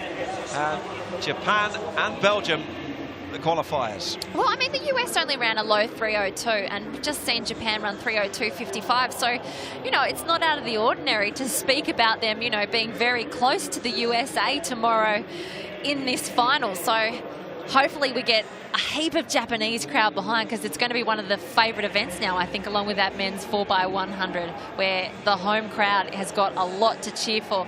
Look how relaxed he is running home. He's got those big windmill arms and he looks so tired, but he's just throwing those legs out beautifully. He's a bit messy at the end because he is so tired, but oh, enjoy it. You don't get to experience a home crowd atmosphere like this where you cross the line first a lot. So what a fantastic effort by the Japanese.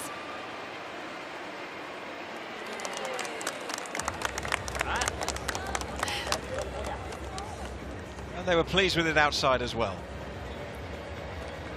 Confirmation of the result of the second of the 3 heats in the men's 4x400 metres relay. Japan roared on to victory ahead of Belgium, the automatic qualifier, in second. And at the moment, Great Britain and Jamaica watching carefully, because they have possession of the 2 automatic or non-automatic qualifiers based on times. They, at the moment, ahead of this 3rd heat, will go through to the final.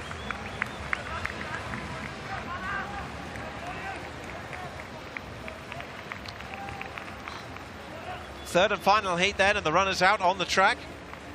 The Bahamas have withdrawn. Which is disappointing.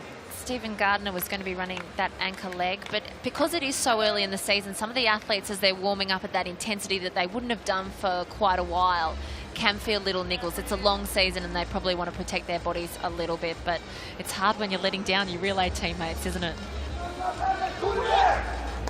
The Poles with one last chance. Karol Zalewski will be on their second leg. And Wachinski will pick up the baton from him before handing over to Zimny for the all-important 4th and final anchor leg. But perhaps the story here, Trinidad and Tobago, World Champions 2017, sure to be keen to stay top of the tree. Edged out the United States in London. They have some super talent in their lineup of 4. Cedinho is going to be anchoring that team.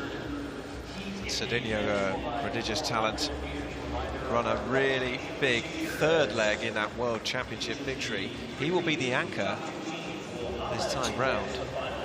And Jareem Richards, prodigious talent. His 200 metres at that World Champs was just fantastic. And then he went and ran that 4x4 leg where everyone was sort of thinking, oh, how's he going to go? You know, you drop a 200 runner into a 4x4. It doesn't always pay off, but it certainly paid off for them. He ran an absolutely fantastic leg that had most people talking about whether he should step up to the 400.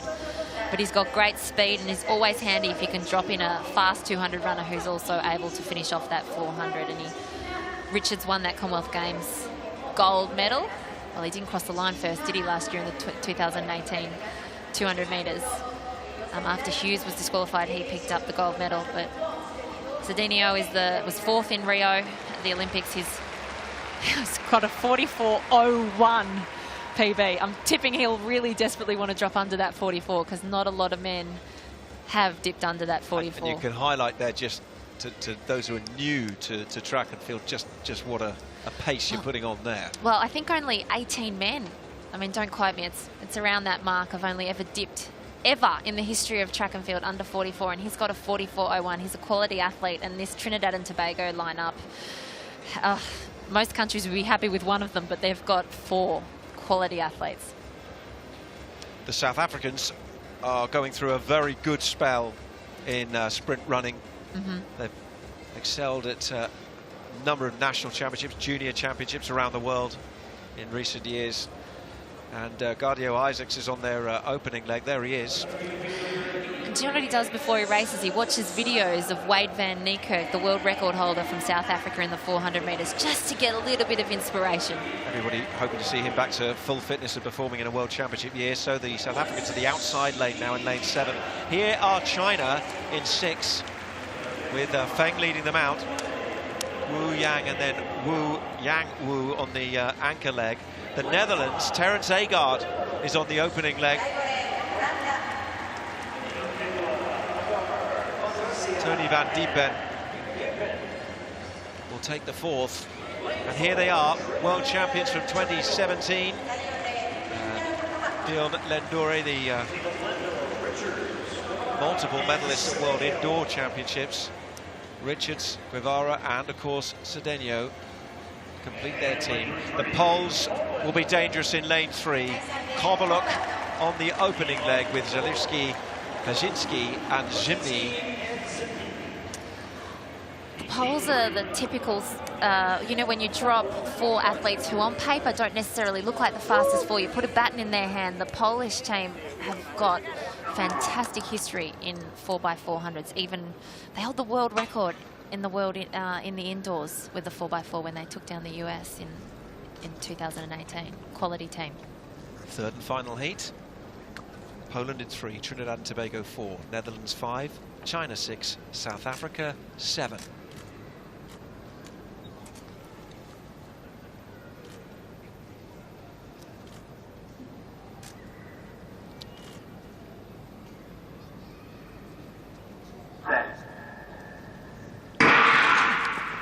Five teams then going for the 2 places in the final.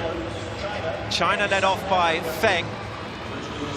They've run the 4th fastest 4x400 metres relay this year. Strong start from Trinidad and Tobago. Lendore has gone out well and has overhauled Terence Agard, who will have felt him on the shoulder and then seen him go right past him. On the outside, the South Africans running blind. Remember, nobody outside in lane 8 for them with the Bahamas withdrawing. So Gardio Isaacs has got a lot of real estate behind him, and he won't have the clearest of ideas, although the screens are fantastic. You can see on the left of our screen, Trinidad have run a very strong first leg though. They hand over first, and then on the outside it was South Africa in 2nd place. The South Africans with Dikale, and Trinidad and Tobago now with Jareem Richards as they head down that back straight and onto the break. Trinidad and Tobago have this race under control. They know they've got quality to come, and they've just hit the front and they look so relaxed. You can see here Richards almost looks like he's in 2nd gear, opposed to the South African behind, who looks like he's working really hard to latch on to the back of Trinidad and Tobago. Will he push up and go past? I don't think Jareem Richards is going to let him. Richards looking composed and comfortable at the moment. It's front pair of Trinidad and Tobago and South Africa. The others have got some work to do. The Poles tiring a little bit. The Chinese finishing strongly with Lei Wu, who will hand over. But now here goes Asa Guevara of Trinidad and Tobago. He's out on leg 3 with Peter Conradi of South Africa now with a bit of work to do if he's to keep him in his sights. But the front pair quite clear, but the Chinese now starting to press down on the accelerator. The others as well trying to make up some ground, including the Dutch.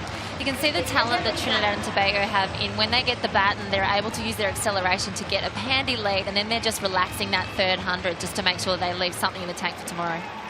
South Africa, well, Conradi I think has run a pretty intelligent leg here. He was steady, he didn't charge off, chasing Guevara too much, but by that home straight, remember, he's got right up onto his shoulder. Final changeover, Cedeño's got it for Trinidad and Tobago. In South Africa in 2nd, with Lukwani now taking up the baton. Those 2 well clear, and it will be up to the others really to try and run a really good last split to force their way through on time, because it looks like Trinidad and Tobago and South Africa going to have this one wrapped up, unless Wu of China has got something very special up his sleeve. Well, I haven't seen anyone look around at the start of a 4x4 change, but Cedeno has shown that he really doesn't want to do too much. He's just making sure that he holds off South Africa to get that qualification, but he looks very comfortable. Really good example of holding the curb there, wasn't it, on the inside. Just felt a little bit of pressure. Cedeño's going to bring the world champions home, though. Trinidad and Tobago will secure automatic qualification. They'll win this 3rd and final heat. Trinidad and Tobago from South Africa. And it was the Dutch who came through with Van Diepen to take 3rd place. 3:05 dead with the winning time. And Cedeno, another athlete who barely looks like he broke his sweat there.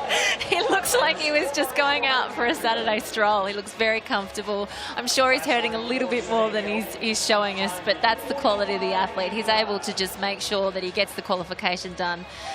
And he looks very relaxed. The four of them look so relaxed. They're a quality team, and it's just fantastic to know that they've qualified for the final. We're going to have a great head-to-head, dropping the Japanese. It's going to be a fun race. Yeah, 3:02.49 in fact was the winning time for Trinidad and Tobago. South Africa 3:02.77 in third. So the Netherlands 3:04.30 is one of the things we'll keep an eye out as we take a look at some of these handovers, which are pretty smooth and comfortable for the front teams there. Yeah, South Africa ran brilliantly. I thought Isaacs had a fantastic leg in first. He's only a youngster, but he was so super relaxed. And I tell you, if he is watching Wade van Niekerk's races before he heads out to run, he's following them pretty well, because he did look relaxed and he was up there in that first change. And he was a big reason as to why those 4 South Africans made it through to the final just then. We'll confirm it in a moment, but I think also the British and the Jamaicans are going to be happy with the result of that heat. Here is the result of Heat 3, the men's 4x400 metres relay. Victory for the world champions, Trinidad and Tobago, in 3:02.49, ahead of South Africa. The Netherlands back in third in that 5-strong field.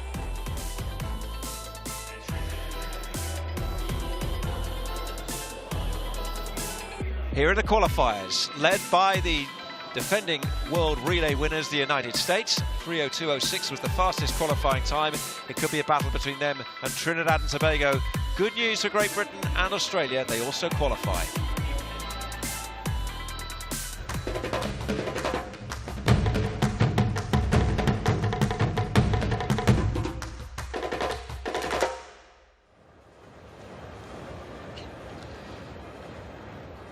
Four by 100 metres relay up next on the track. And we've got some great contests to watch in the next few minutes. Let's confirm the qualification. It'll be the first 2 in each heat and the 2 fastest runners up who will go through.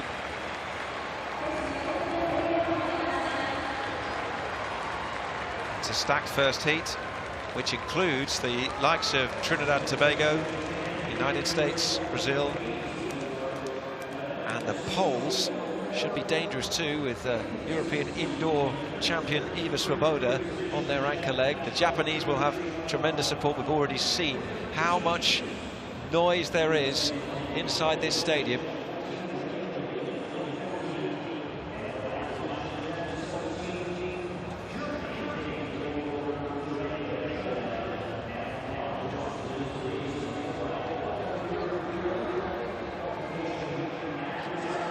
This is the first of the 3 heats.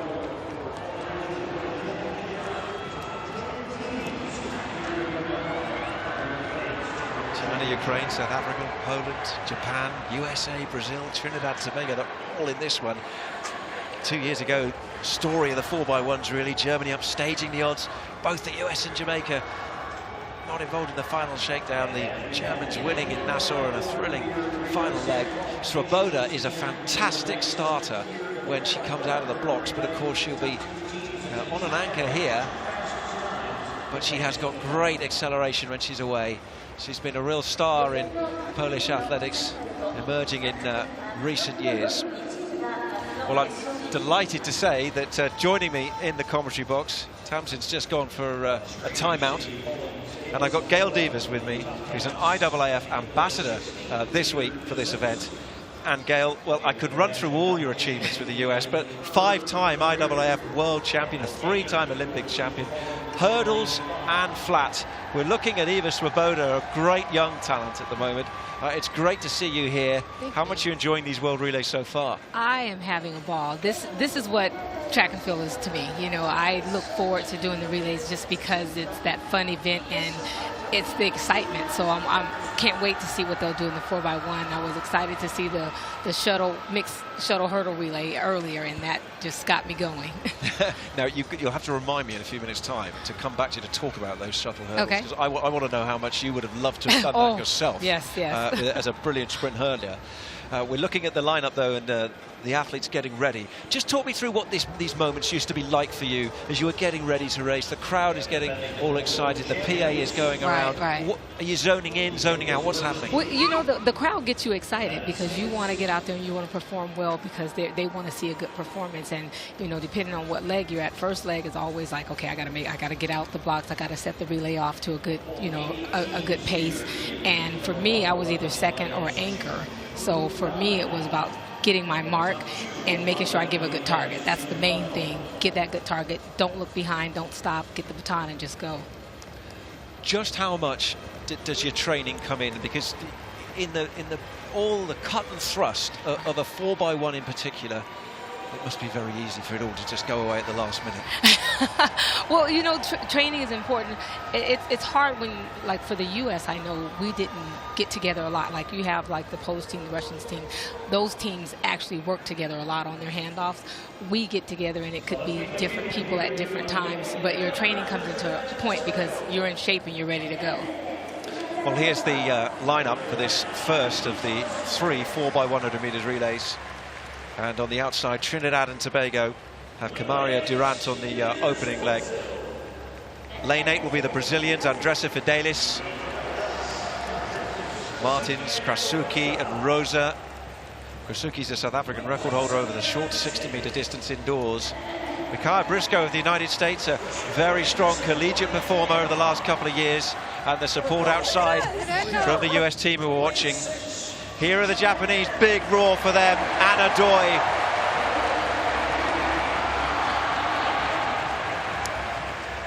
It's a huge stadium, but they're doing their best to get right behind their fellow countrywoman.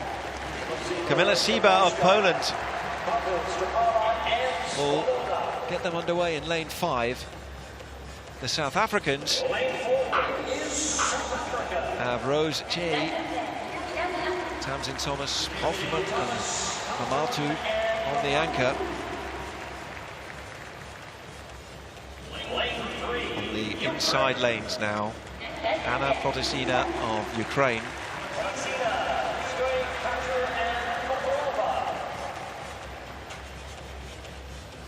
And the inside lane is actually going to be lane 2. So they go 2 to 9. And it's China with Liang who will run the opening leg. Broad smile. What did you do when the cameras came up? So trying to think back now. When the camera came up close up, did you always go for the big smile? I didn't. I think I always had my game face on. People like, you look so mean. I'm like, this is my job. It's lovely that you're smiling here right now. We're all calm in the commentary box. Exactly. May not be down there though, because here we go. First of the 3 heats, 4x100 meters relay. China, Ukraine, South Africa, Poland, Japan, USA, Brazil, Trinidad and Tobago. Stand by.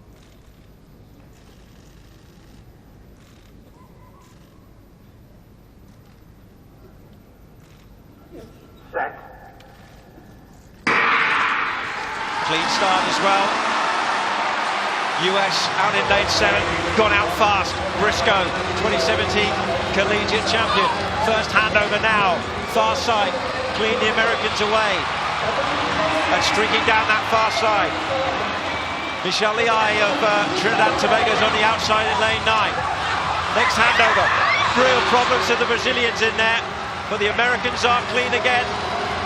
Desiree Bryant now to hand over to Alea Hobbs. They've got the big lead. You can see back down the field, China have gone. But it's the United States streaking away. United States from Brazil. With a full attack down the field. The US take it. And Brazil second. Trinidad and Tobago's Samoy Hackett comes in third. The US, very impressive. Alea Hobbs won some titles last year. There could be some titles for the US at these World Relays. Hobbs bringing the United States in 42.51. A convincing victory. The Brazilians with Rosa on the anchor coming through in second, just over the 43-second mark. Trinidad and Tobago third. China were the one nation who didn't get the baton round. And the South Africans fell on the final bend as well. And so Gail, not surprisingly, so take a look back through some of the highlights of this race. There's a fair bit of chaos that happened in a 4x1. It is. Well, let's take a look at just some of these big moments. This is the home straight. See a South African fall there. The Chinese had already dropped the baton, but the Americans very good. They did good. On the third handoff, let's see, she gave a good target. They missed it once, and they had to go back and get it again. But the key is to not panic, you know. And Poland as well. If we watch on the center of the screen, Swoboda, the handover here, the hands out, and the baton's never received. So that drama happening inside last, and the hands up into the face for Swoboda. So the three, Hobbs, Rosa and Hackett, the three who managed to navigate the final handovers. Well, we talked about the pressure before, Gail, didn't we? There's the US, cheering them on there. Are you impressed with that performance from the US quartet there? That's pretty good. I am impressed. You know, I saw them practicing yesterday, and they were, you know, into it. So, not surprised. I'm glad that I like that we have new talent coming out, and you know, we have to keep that dominance going for the US. We're going to focus as well on this Polish handover and take a look at this in a moment as we look at the victorious Americans there and just where this changeover is. Look at them there. And Eva is tears of joy at the European indoors for her this year, tears of sadness here in the Far East. She never got the chance. And that's the thing, when you don't get the chance to perform and you're ready for it, you know, and that chance is taken away, it gets to you. Disappointment for Eva Swoboda. She would have fancied her chances as well of being able to push forward in that last 100. The South Africans are smiling, but it was a disappointing finish for them in the end as well. And way back early in the race, we lost the Chinese. Yeah, even you saw the Brazil, their second handoff, they missed, and she had her hand back. The one thing is that she didn't give up. She, you know, when you miss the first time, you're supposed to just keep going, and they did, and they were able to get back in and come up in second place. Of course, there is a changeover zone, which is now all being condensed into one 30-meter zone. And that is something that will often be looked at after a race, just to make sure the changeovers were all legal as well. I mean, there is so much to think about. Talk me through the Polish handover here. This is the last one. What do you see? Oh, so if you look at where her arm is, you know, usually there's like the push, the up hand, the hand up, down, or the push, and her hand was actually to the side. So it's kind of like hard to have the incoming runner give the baton to him. We always say that outgoing runner's part is just to give a good target. You don't have eyes behind your head, so if you miss that first one, you just got to keep your hand up and keep going. Well, the target certainly for the result is the United States taking victory from Brazil. The Trinidad and Tobago team will be among those waiting to see if they can get through on time in 43.67.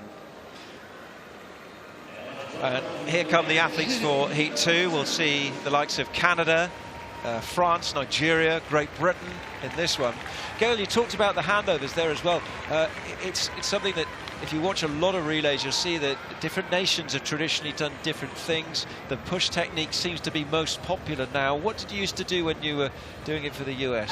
We did the hand down, palm up, and people always laugh. They're like, did you guys do that because of your nails? I'm like, well, no, but I taped my nails up and tried to really give a good target, so you just pop it in and it automatically helps your hand to close. There's Crystal Awua, fine performer at the World Under-20s last year. Yes, there's the up sweep, the down sweep.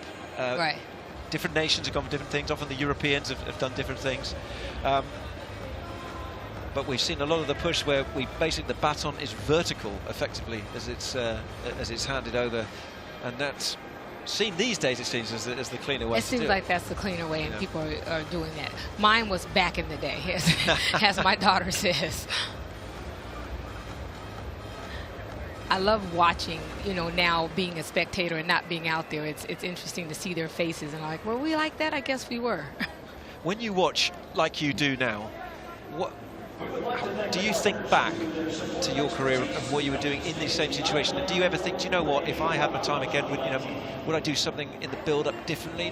Does it constantly, when you watch these athletes out here, does it constantly make you think back to your day? I don't think back. I just kind of watch them. I've become a fan of my sport, really, and really sitting here and just kind of watching them. I wonder what I did, because it's hard to remember. And Gail, you mentioned there, as we got a nice shot of you there, you mentioned the nails, the famous nails. They're shorter now. Just bring them up there. They're shorter. I just cut them, actually. Usually when something significant happens in my life, I cut them. I just lost my brother a couple months ago, so I cut them. So they're growing back. They'll be back by next year. They look as... well, this is considered short. Well, they look as splendid as ever. There's some pretty good nails we just saw on the screen there. Green. Yeah, they're the green.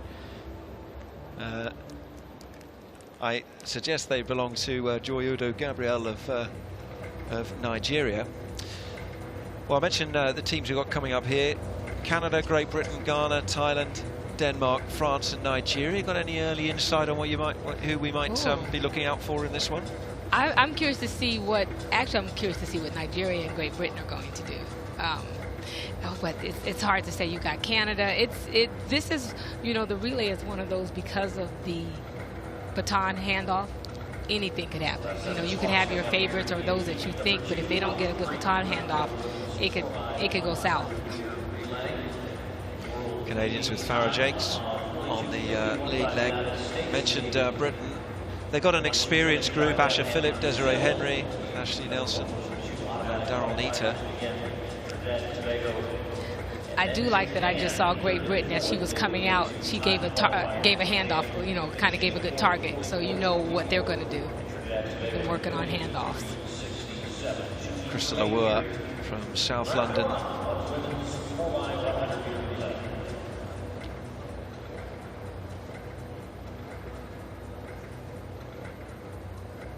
There's Nelson. They've changed their lineup, actually, Great Britain, from the published. From the published lineup, the British in the 4x1. Have been one or two changes to these lineups. And Awuah is actually going to be on the lead-off leg. So let's take a look at who we got out on the outside. It's lane 9, Nigeria. Gail just mentioned, look out to see how they get on. Running blind in lane 9. Pare of France in lane 8. Inside lane 8 will be the Danes with Astrid Lena Fransen.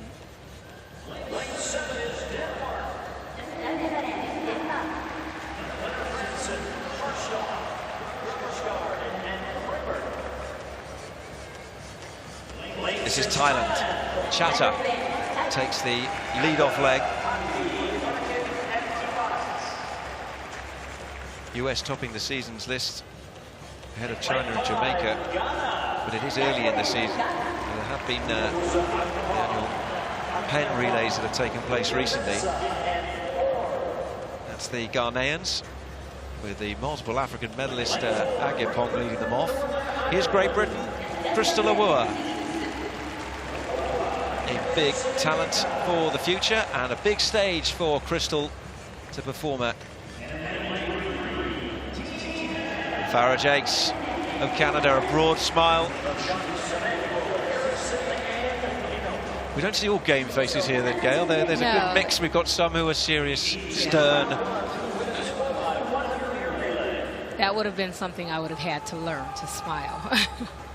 Got these presentations as well when they come out now from behind the big screens and things as well. Yes. I'll have to see what your pose. I hope you would have used your nails in your pose. It would have had to have been, I think, wouldn't it? Okay. Second heat, Gail Divas joining us here in the commentary box at these World Relays, an IAAF ambassador for this event. It's great to see her.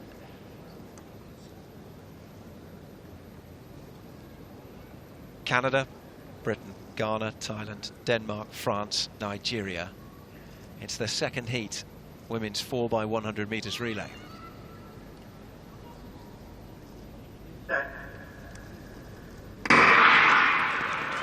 Keep an eye out to see how Awuah goes for Great Britain in lane 4.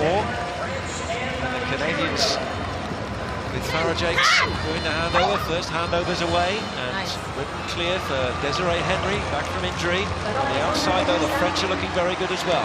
So we go into the next handover. Have they got the timings right? French are clean. Also away, Denmark on the inside of them. One last handover to do. And we may well have lost Great Britain. I think we have. Britain have gone, and so are the French on the outside as well. And Denmark are clear in lane 7. So it's Denmark who are going to come away from Canada, and a late strong finish coming in as well from Ghana. But once again, we had some chaos there. The British quartet went out between second and third, it looked like. And what drama as well, as the French dropped the baton on the last leg, and the delighted Danes in 43.90 come through to take victory in another incident-packed relay heat. Well, Gail, where do we start with that one? That's the relays, and you know, it's that baton pass, and it's crazy because France was in first, and if they would have just got that last baton pass off, but anything can happen in the relays.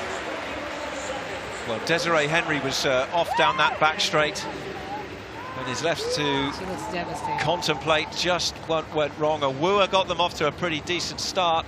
Denmark from Canada, who I thought was struggling in the first half of the race, but of course as others dropped out, it opened up. Happy for Denmark, awesome. A big moment for them to win at the World Relays. Here's first changeover, Gail. What are we seeing? French. French had a difficult one there themselves. Now we're going to see that Britain are gone by this point. This is the French losing it. Nigeria outside them had gone as well. It's a second handoff. Trying to find out if you look back at that handoff, she tried to connect the first time, and I don't know if she kicked it with her foot because something hit it and made it bounce to the ground. Nigeria recovered to finish the race, but it is Denmark and the faces of glee as they saw that they pulled off what you would have said at the start of this race, probably an unlikely victory. Right. But great celebrations for them. They've put their place in the final. And, well, some of the big nations, look at Great Britain going, and France will have had high hopes. And they bowed out as well. And the British quartets, who've done so well generally in relays. This is the British problem. And just all got a bit squeezed, it seems. That was Henry to Nelson. And that's hard to take. That's hard. They'll be thinking about that for a while, you know, because they were ready. I mean, I saw them in practice also.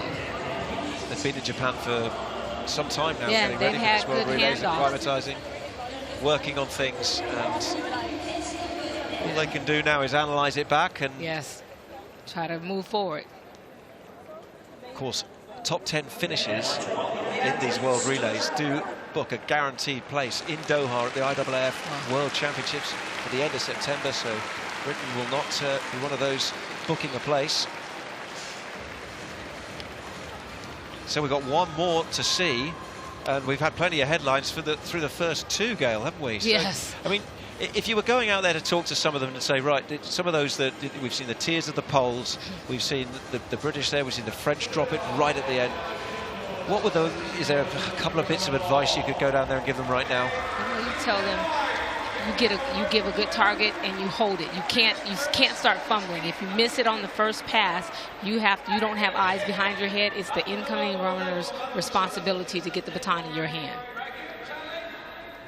And I'm sure that's what some of these coaches have told these athletes going out, because they're able to see what's going on. Well, we're going to see Jamaica in this heat. They'll go in lane 7. Look out for the defending champions, the Germans. Ecuador, Australia have Sally Pearson, world champion, of course, over the hurdles, who is due to run the opening leg. And also, as we push through the rest of the lineup, we have Likes of Kazakhstan there. Volendova. Round on leg 3. They won't have that much awareness of what's gone on before, but does any word, do any whispers come down? Does anybody say, oh, did you hear what happened in that last heat? Sometimes you can see, because if you're in the call room and you're waiting, there's a screen. They'll get the monitor. Some watch, some don't. I never watched because I didn't want to see. I'm like, that has no bearing on what I came here to do. But if you watch, then you know, and you'll get together and say, look, we got to get the baton around the track. Did you ever say to your teammates, don't watch, or did you leave it down to them as an everybody individual does decision? what they want to do. You know, the relay is such a fun event that it's almost like it kind of takes the pressure off. But when you see other teams dropping the baton or being, you know, not in the final, those that you thought were going to be there, kind of makes you like refocus and say, okay, hey, let's go, let's get this together, let's get it done. Germany have 2 starters from the 4 who stunned the world by winning in the World Relays in Nassau, the Bahamas in 2017. There's Sally Pearson, who brings so much experience. What a great athlete. Oh, great athlete. I mean, I love watching her run the hurdles, and I love that she's working on her speed. That it's only going to help her in her hurdles, so this will be interesting to see her coming out of the hole. There is the lead runner for Germany, Lisa Marie Quay.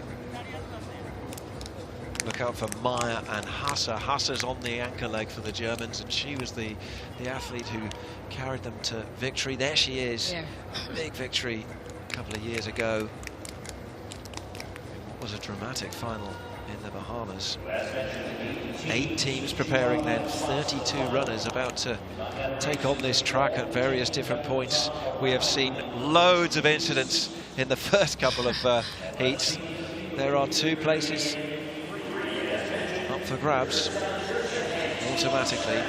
From the outside, Australia led off by a double world champion in Sally Pearson. No hurdles for her on this one, straight on the flat round that bend. Marina Poroso of Ecuador, who are outside or inside in lane 8. Jamaica are the 3rd fastest in the world this year, and Sharon Simpson is on the lead-off leg for them. Silver at the Rio Olympics.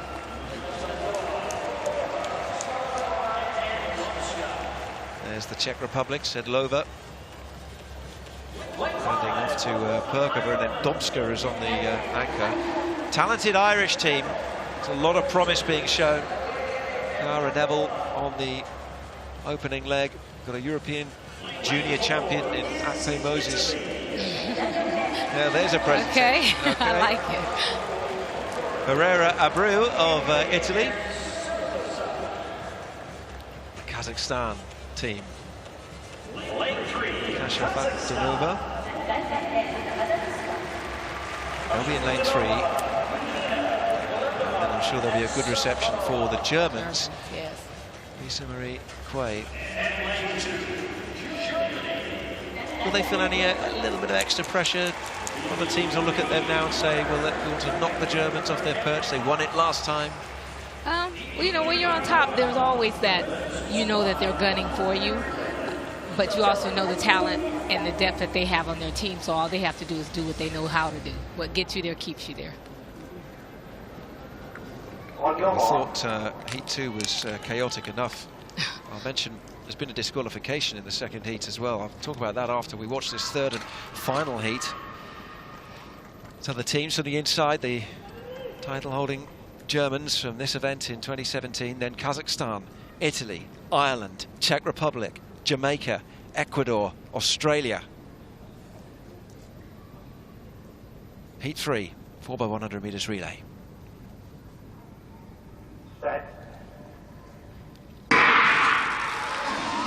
Germany set off by Quay on the inside, and Sally Pearson's gone tearing off down the outside in lane 8, already moving well clear of Ecuador. First changeover coming up here, and Australia have got a stretch. Oh, they got it away, and Australia off on the left of the screen. The Jamaicans looking strong as well. Into the next change. Australia again with the big cry.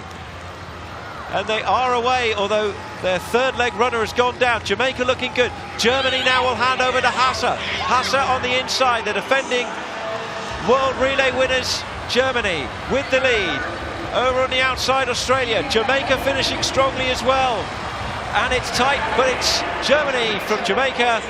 And on the outside, Australia, 43.04. And Rebecca Hasse knows all about crossing that finishing line first at a World Relays, and she does so again here. The winners in 2017 win their heat in 43.03. Gail, I think there might be some things to look back on in that one as well. Yes. It's just... It looked like a big stretch for the Australians on the first handover. Handoff with Sally to, yes. I mean, they barely made it in there. You've got 30 meters as the zone. That's the thing too. As an outgoing runner, your other job, in addition to giving a good handoff, is not to cross that line. And if you get to that line, and it's happened for the U.S. team in the past, we get to that line and you still don't have the baton, you stop. Well, the Germans victorious. Lukenkemper and Meyer, the other two.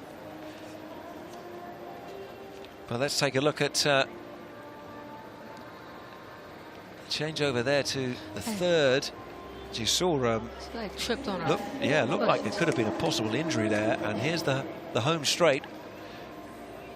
And by that point, Germany had got themselves into a lead position. Jamaica are just out of picture. Yeah, but they came up. Yes, Janelle Smith bringing them through to second place. The Australians' time was quick, so they will be a fastest non-automatic qualifier, but there might be some lanes to look back on or some zones to check. Right. Here's the result of the third and final heat. Germany taking victory in 43.03 ahead of Jamaica. Australia 43.19. That is the fastest of the non-automatic qualifiers. And Italy 43.40 will be good enough for them as well. Everybody got the baton round.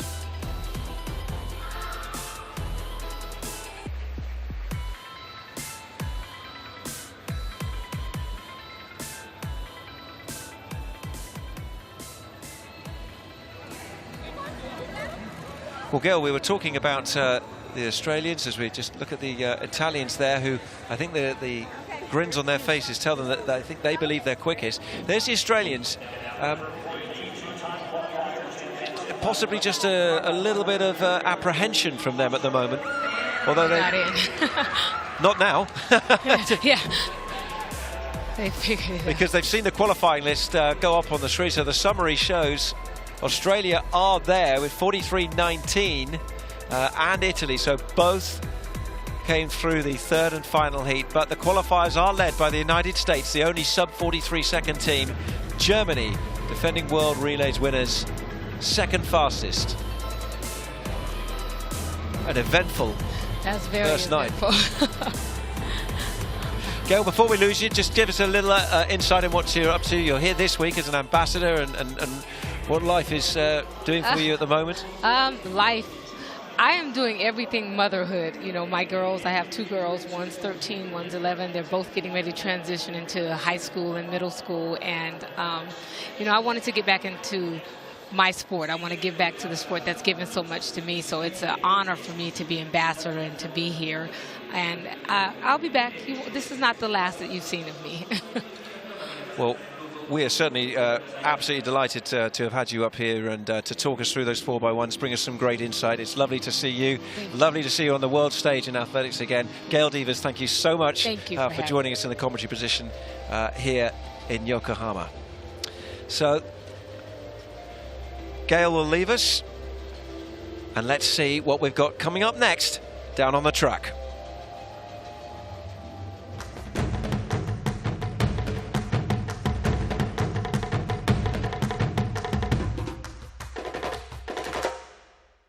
Game begin.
Well, it's a nod to the way that the computer games used to be, and we're better than in Japan.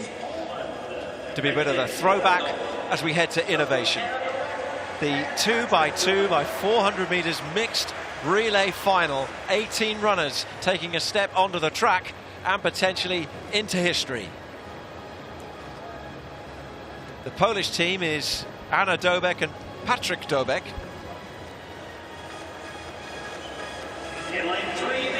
The United States, Ciara Brown, joined by Donovan Brazier.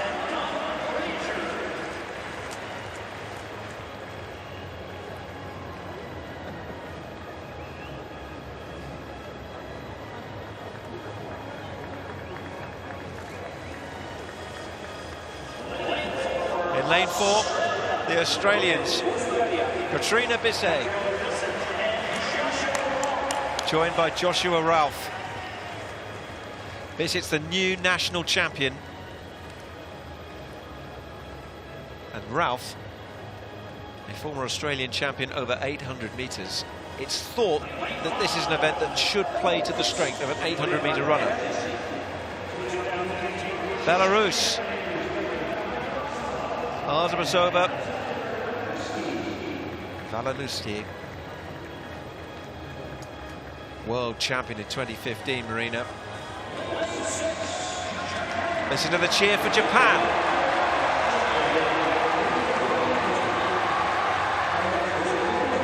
Ayano Shiomi's only 19 years of age, second at the Asian Championships, a semi-finalist over 800 metres at the World Under-20s, alongside Alan Tatsunami Clay, new Asian youth champion over the 2-lap distance.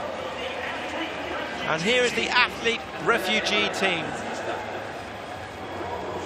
Rose Mukonyen was a flag bearer at Rio for the ART team. And James Jengjek, who trains in Kenya now. Both of these athletes, refugees from South Sudan. I mentioned Kenya a moment ago. Well, here's Collins Kipruto, the 25-year-old, joined by Egle Naliyanya, a Commonwealth Games finalist from Gold Coast last year in Australia.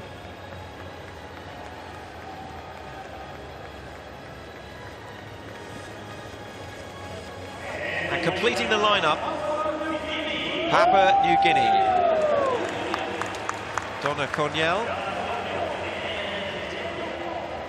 very talented as a youngster, and Daniel Ball.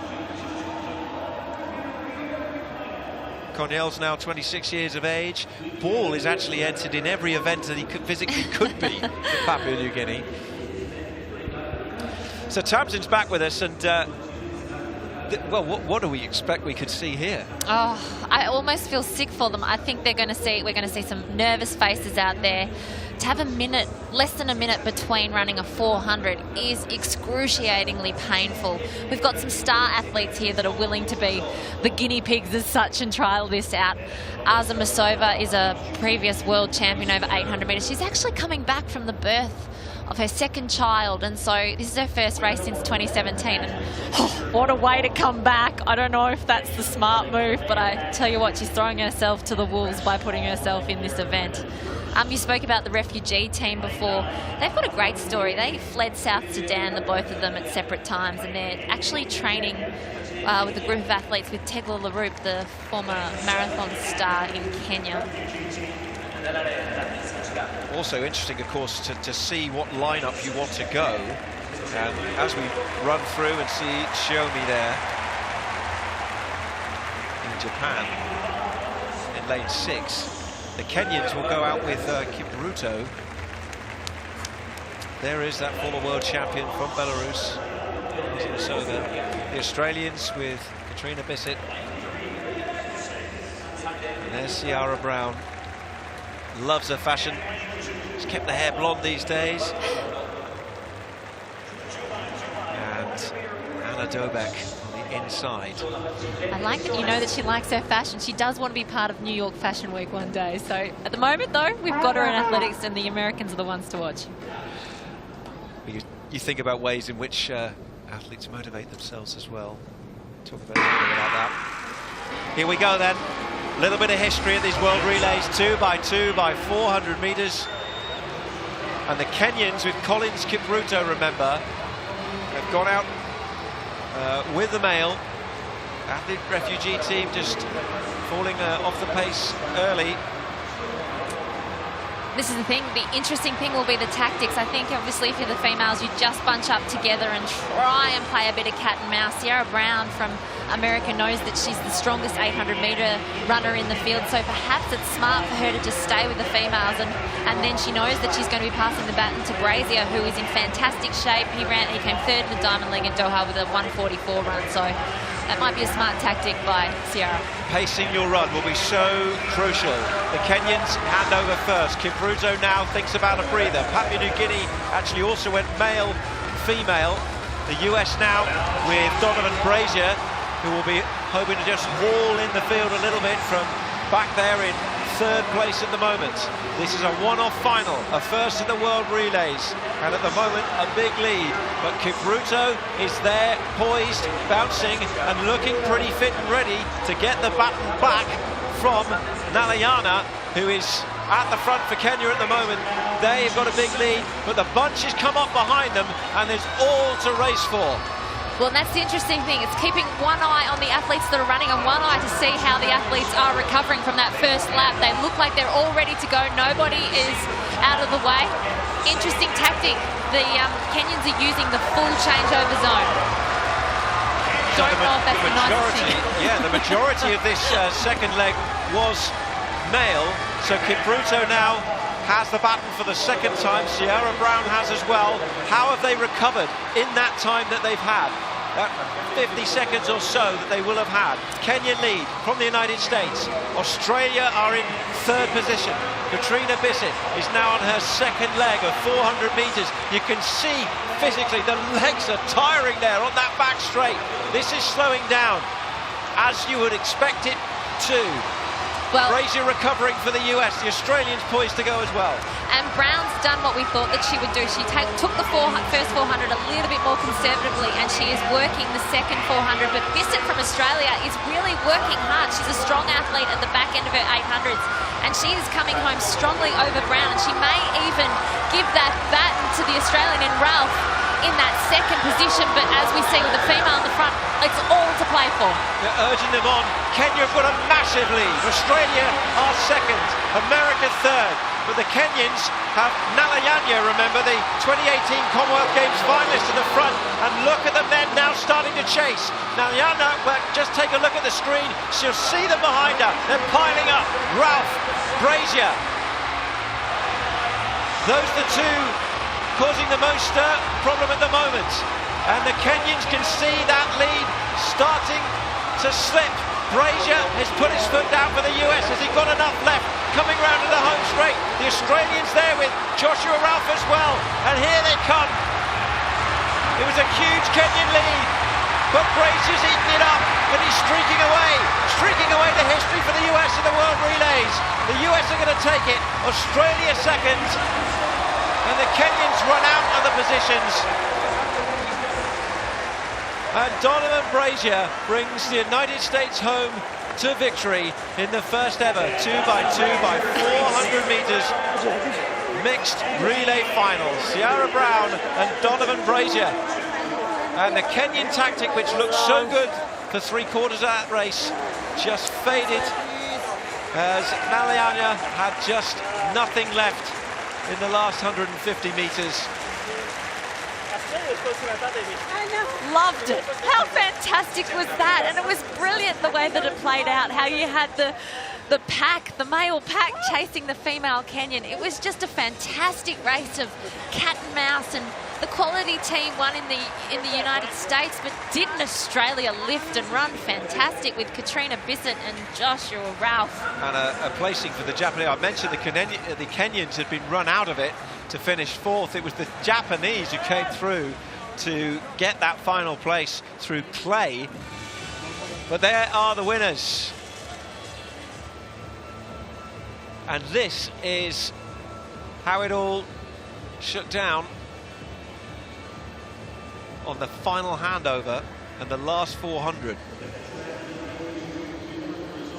This is earlier in the race as well, and Kipruto for Kenya. Just give us an idea here of, well, he got that advantage, but then by the last bend... It's one of those things when there is a member of the opposite sex out in front, you have to play a different tactic. So Brown was really clever in the way that she ran, but I think the Australians have never finished higher up than third at the World Relay. So to get the silver, they're going to be ecstatic with it. But Brazier's a fantastic athlete. He's in great shape. He's looking up at the scoreboard to make sure that he's got that first position sewn up.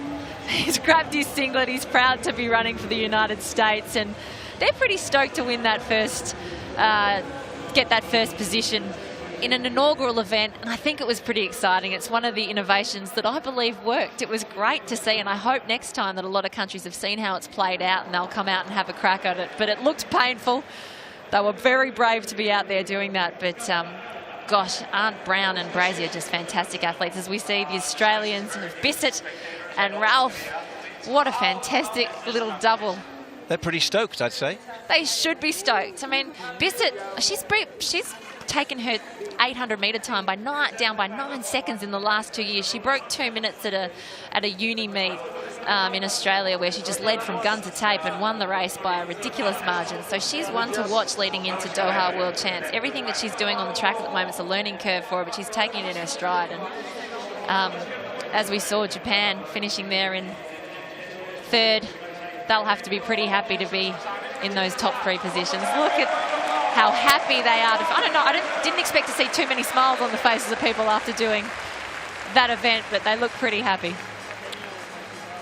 So the Australians, the Americans posing for the pictures, all the photographers lined up there.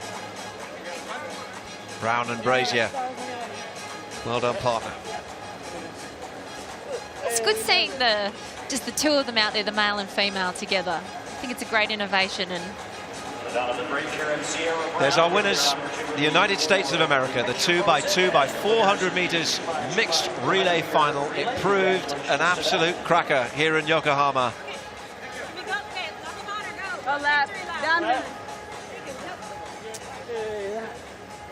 I think next one we'll see more tactics come into play, like the Kenyans did, where they tried to make the leg a little bit longer for the male runner. I liked it.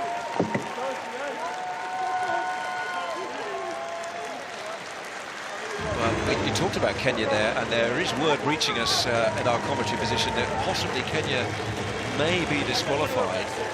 They finished 4th. And you talked about the handovers. Yep. Well, let's move on. More action coming up. 4x100 meters is next.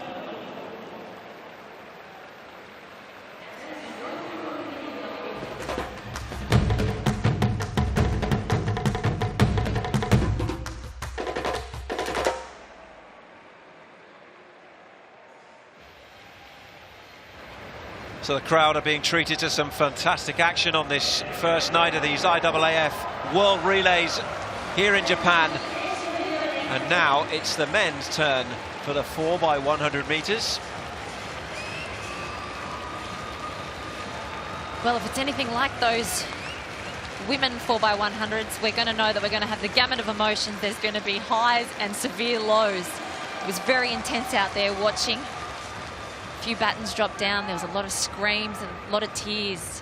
And then there was the excitement of somebody like the Danish team, who were absolutely ecstatic just to make the world champs and be out there again tomorrow. So I'm sure we're about to experience it all again with these men's 4x100s. And all along, Gail Deaver's sitting alongside me, cool as a cucumber. Well, I guess that's what it takes to win so many major championship medals. It's quite happy to be kicked out for Gail Devers, because she is an absolute phenomenal athlete and a star, and she still has so much respect at an athletics track. Well, it's going to be the world champion Great Britain team, who many will keep an eye on. Nathaniel Mitchell-Blake, of course, who anchored the British to victory at the World Championships in London. And they'll be wanting their men to do a lot better than their women just did. It's always heartbreaking. A change to the result of the mixed 2x2 by 400 meters relay. The winner's still the United States from Australia. You can see there Kenya, though, who had finished 4th, have been disqualified.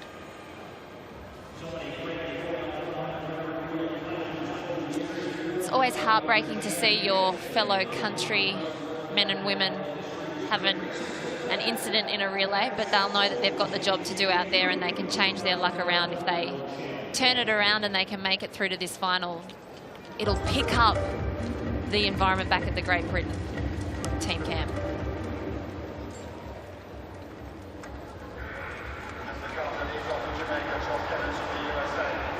Kinzariti, who's been learning some Japanese.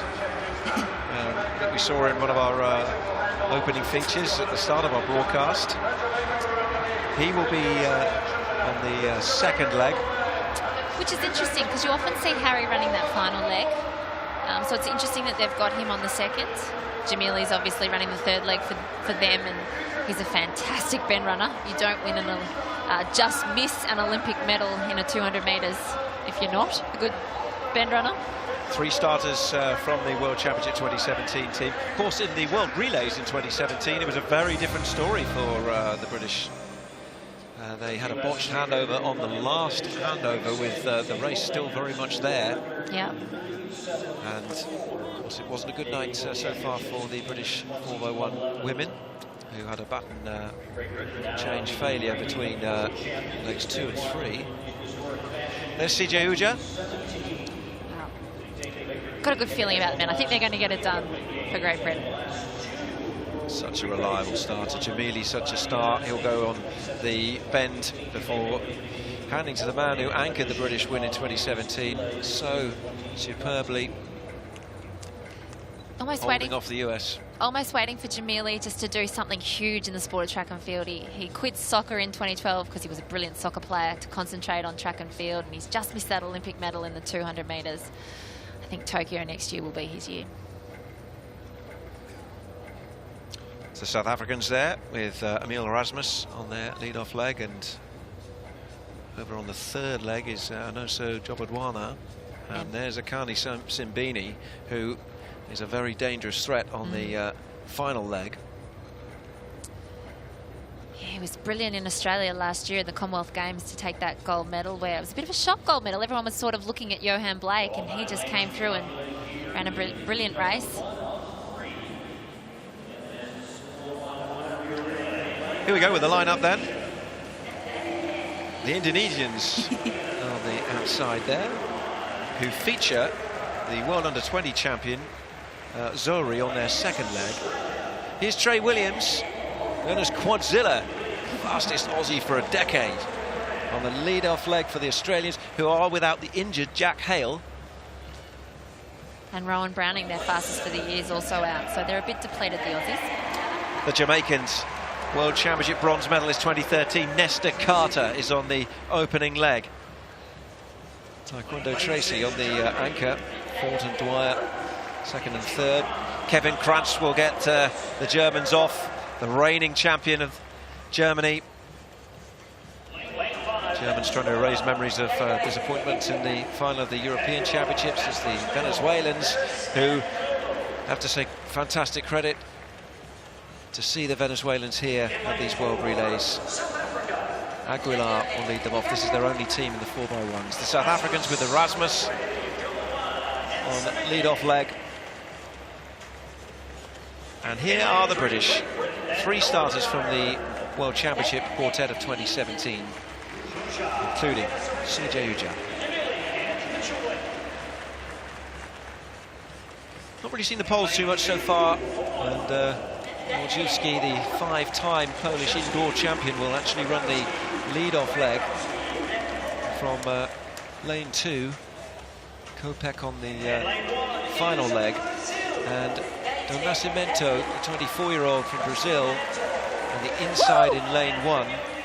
Also include the likes of Derek Silva, former World Under-18 medalist, and Camilo de Oliveira, a national champion.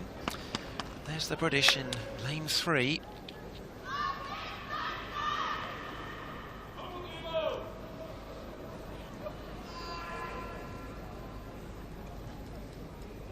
So Brazil, Poland, Great Britain, South Africa, Venezuela, Germany, Jamaica, Australia and Indonesia.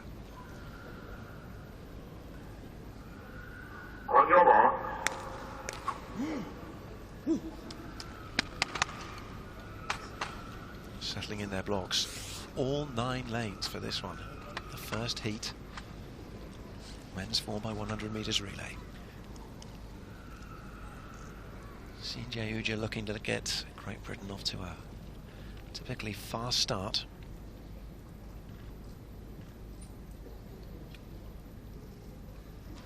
The Germans in lane 6. It is the first 2 in each heat who'll qualify. The next 2 fastest will advance to the final. Australians have gone out well. Uja looking good. As, the first handover is clean for Britain. The Australians on the outside. Indonesia now have their world under-20 champion. As Britain go down that second leg and hand over to Alan Jamili. And they are all away and clean. And the Jamaicans looking strong on the outside. Krantz had started well for the Germans. They're still in very much a viable position as they get into the home straight. But look at the world champion British team. Nathaniel Mitchell-Blake. Brazil on the inside. Jamaica will be third, but it's Great Britain, the world champions in 2017, who qualify first for the final with victory in that, the first heat. The men's 4x100 metres. A clean run from Uja, Akinzariti, Jamili and Mitchell-Blake. And the Brazilians finishing strongly to get second, but the Jamaicans have got a little bit of waiting to do. And the South Africans had a major problem on that first changeover. You could see that McGuackley was struggling to get the baton into the...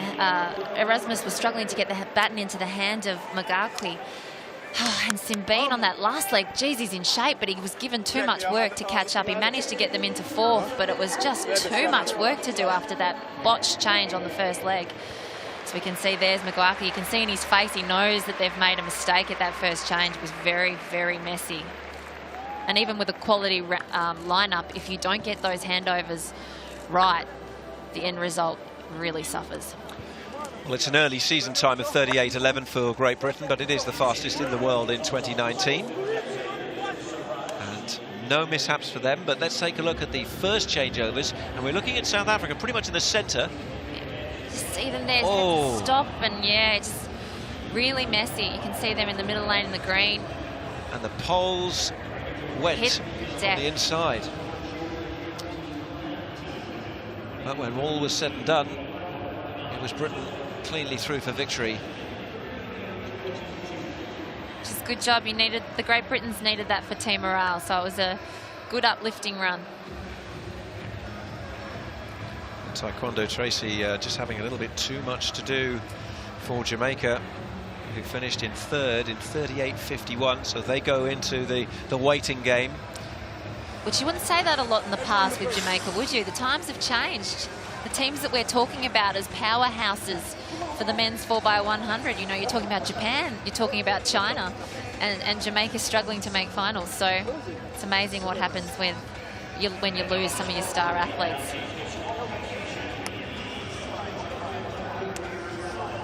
A few pat on the backs. More work to be done. A final potentially to win for that British quartet, but an impressive start in Yokohama for them on this Saturday night. Temperatures dropped down considerably, and it's not a particularly humid time of year in Japan at this point. And the British will make their way down to the mix zone and have a word with the broadcast team down there.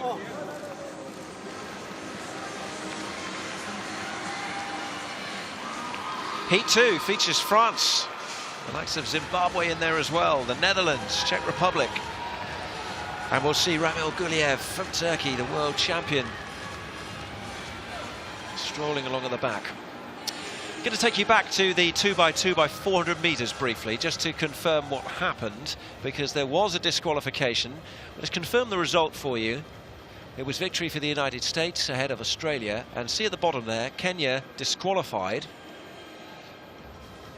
And let's just show you on what reason. So this is on the final handover. And in fact, it might be the first. It's the first handover from Kiproto. So this is way back at the start of the race. What are you seeing here, Tamsin? Just watching, it all looks quite fine at the moment. Yep, got the stepped on the out. inside. And yeah. again. Do you know what? That's the problem when you put 800-metre runners that don't necessarily run 4x400 relay changes all the time. You need to practice it because you're turning around, you're looking at your athlete to sight them and make sure you grab that baton because you don't want to look away too early so in case they have gotten tired. But what's happened is you've lost sight of where the track is running, and she's stepped off the track onto the inside, and you're not allowed to do that. Even one step will get you disqualified. So unfortunately, after that great effort of Kenya in the 2x400, they were disqualified for a lane infringement.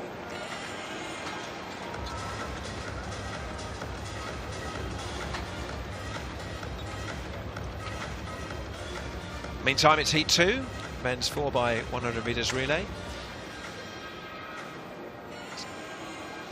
Confirm what happened in the first heat just a few moments ago. And it was Great Britain in 38.11, a world lead time for 2019 so far, ahead of Brazil in second, the Jamaicans 38.51, so they will now be watching the clock. Only the Poles didn't get it round. The Indonesians, despite having a world under-20 champion in their midst, down in 7th.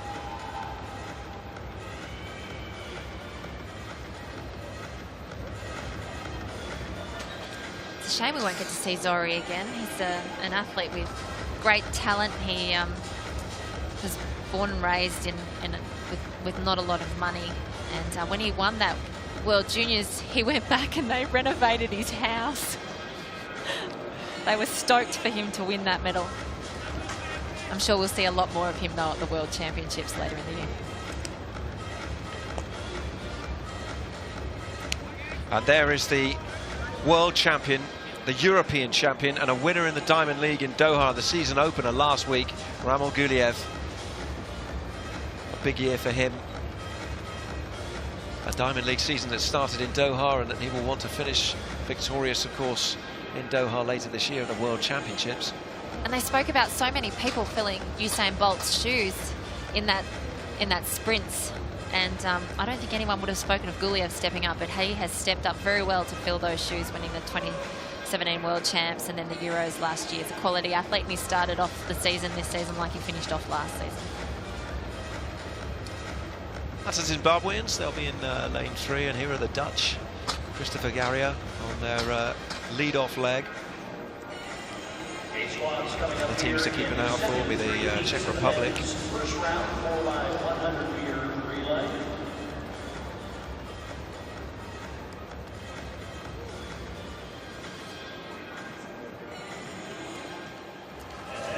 Take a look at the lineups then for the second heat of the men's 4x100 metres relay in Turkey, with Emre Zafer on the lead-off leg. Guliev will anchor. Thailand's Sohn is on the first leg, and Sirapol Punpa will be the anchor. Lanes 2 to 9 in this one. Ukraine with Sokolov. Here's Stromczyk of the Czech Republic. Smelik is on the... Zaleski, I should say, is on the final leg. Well, the Dutch with a confident-looking Christopher Garrier to set them on their way. Desalu of Italy. Here there's good support for the team in the blue vests. Here is Zimbabwe. Kamanjarimu rousing the crowd to get behind him. He'll go in lane 3.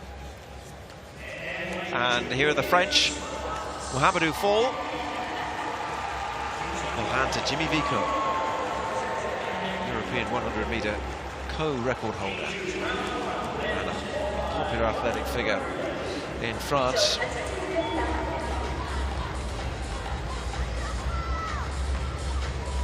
On your mark.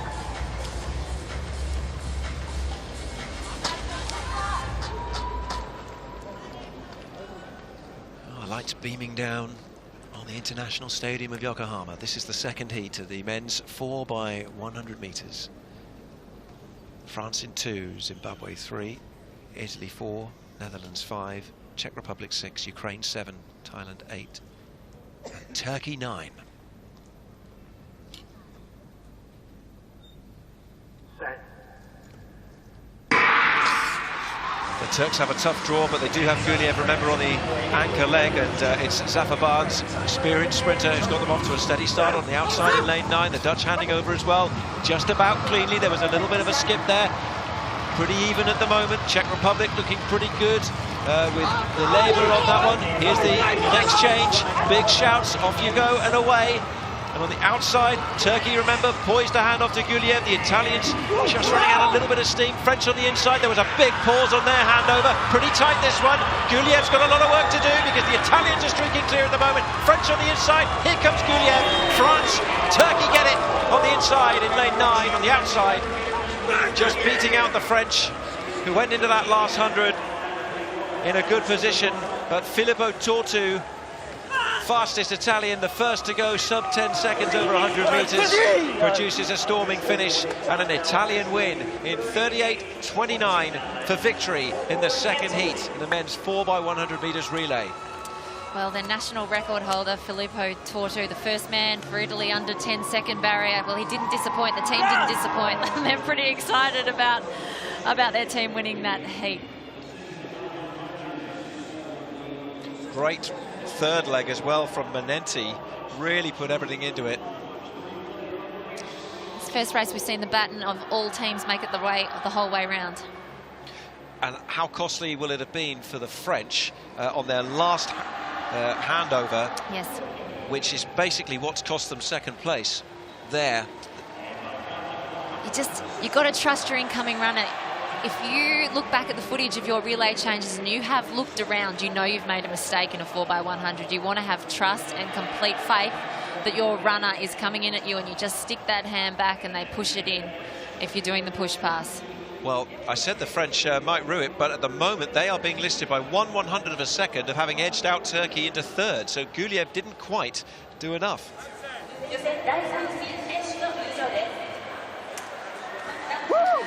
We'll confirm the results of that in a moment, but we go into the third heat. But it must admit, from our position, like Guliev had just come through on the outside to take that. Well, he is the master of the strong finish. He did that in the Europeans last year to get his team into a medal position. So him and his teammates of Turkey will have to watch the times of this heat to see if they make it through. Third heat, 4x100 metres relay.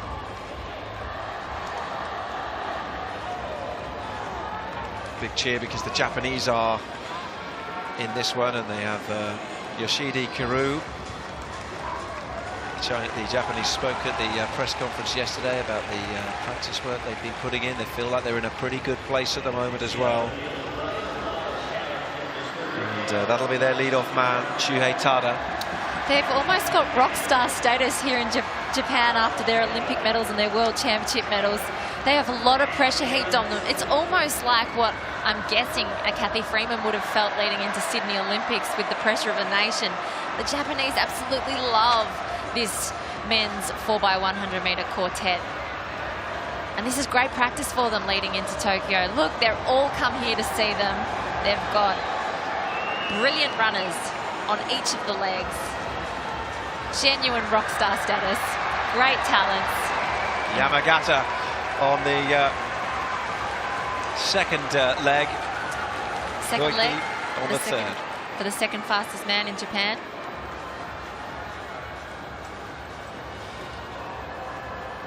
We'll see Koike and Kiru, of course, who's on the anchor very shortly, but the photographers are following those in the Japanese vests at the moment. But don't forget the defending world relay winners, the United States, will be the team to beat here, you would expect, with a very strong quartet. They do have a very strong quartet, and they're resting some of their stars that they could have, it was one of those events where they had listed so much genuine star power, you weren't sure of what quartet they would send out there. Their anchor leg, Cameron Burrell, he's got an interesting story. Both his parents won Olympic gold medals in the 4x100 metres in the 1992 Olympics, so he comes from great pedigree. result of the second of the 3 heats in the men's 4x100 metres relay. Italy in 38.29 with victory. France did indeed hang on to get second place by the really fine margin from a strong finishing Guliev for Turkey, who were edged out into third in 38.47, and a disqualification for Zimbabwe at the bottom of the screen.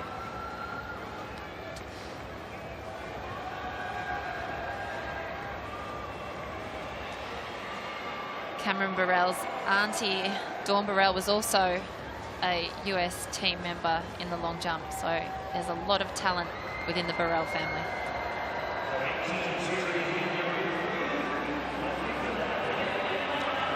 Outside, the Canadians, Gavin Smelly will lead them off, and the man to watch on the fourth leg, Andre de Grasse.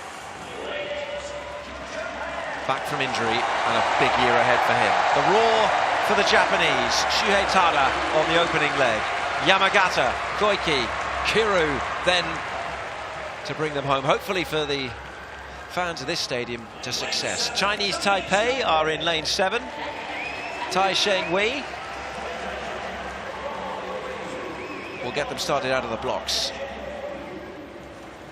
Christopher Valdez of the Dominican Republic is the lead runner in their team from lane 6.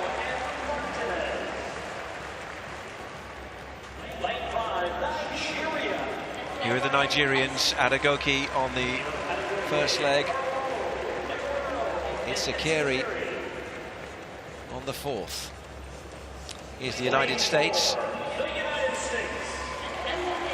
Favourites, and Mike Rogers eyeing up another victory. China, Wu on the first leg, and then they've got some really powerful leg 2 and 3 runners, Chen Yiqi and Su Bingtan. Lang Jinsheng on their last leg, so they've put Su Bingtan on the third. And here are the Finns on the inside. Talented Parola will be on the anchor leg, the junior. Alfors is on the opening leg. Interestingly, Shi Jianyi and Su Bingtan of China go second and third.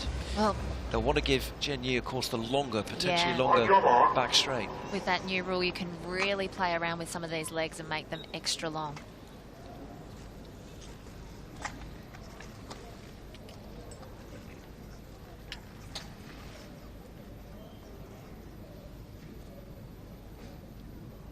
Finland in 2, China 3, United States 4, Nigeria 5, Dominican Republic 6, Chinese Taipei 7, Japan 8, Canada 9. De Grasse on the anchor.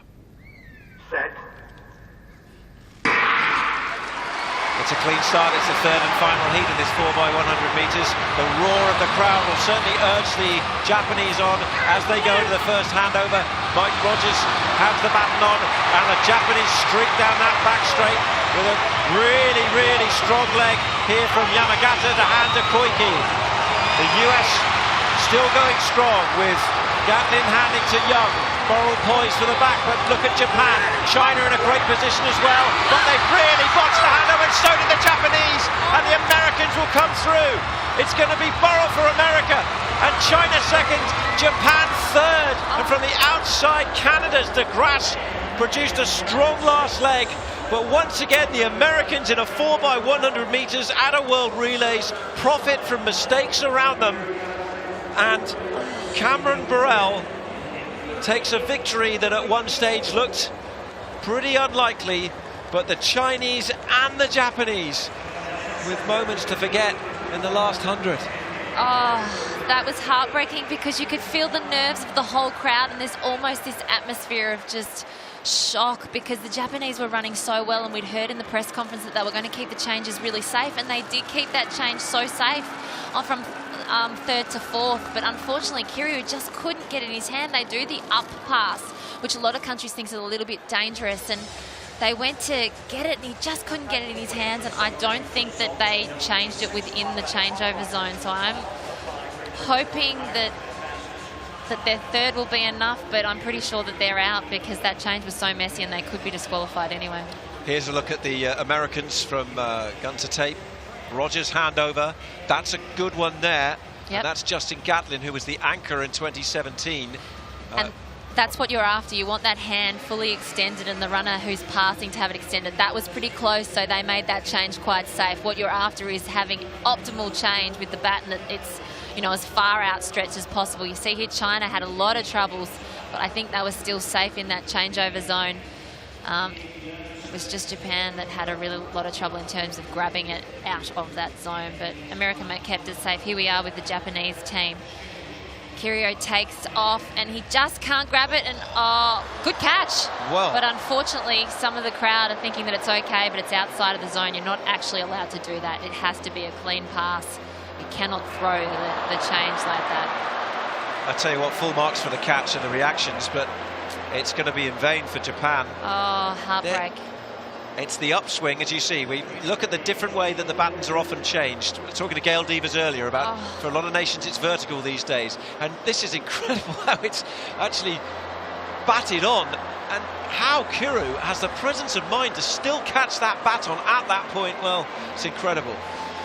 On the flip side, if you're looking at this in terms of them leading into a home Olympics, this is great practice for them. They will have seen what's happened. They'll go home and they'll work together on what's happened with this experience, and hopefully it'll make them better leading in towards the Olympics. They'll know what to expect with the crowd, and you know, things happen in relays. They looked like they were pretty clean on the first couple of changes, and they were safe in terms of distance apart. They just couldn't get that baton changed. It was very, very messy. Maybe they made it too safe and they were too close, and that was the reason why. See, they look just like they're a little bit close there, and so his hand is way back where at the start of the baton, and that's not where you want it to have to grab it. You want to grab it at the end of the baton, and so maybe their problem was they made it too safe. They were too close.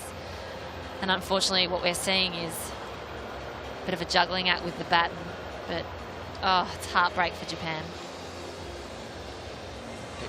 It could be good news for Turkey and Jamaica, though, when they come to assess the qualifying times from non-automatic qualifiers. We've only got provisional results on this at the moment because I think that last changeover is going to be looked at a little more. The result as it stands, 4x100 meters relay, United States 38-34 with victory, ahead of China, who themselves had their problems on their final handoff. And for now, Japan third in 38.59, but that will not be enough as things stand anyway for a non-automatic qualifying based on times. Only two other teams could go through from the three heats combined.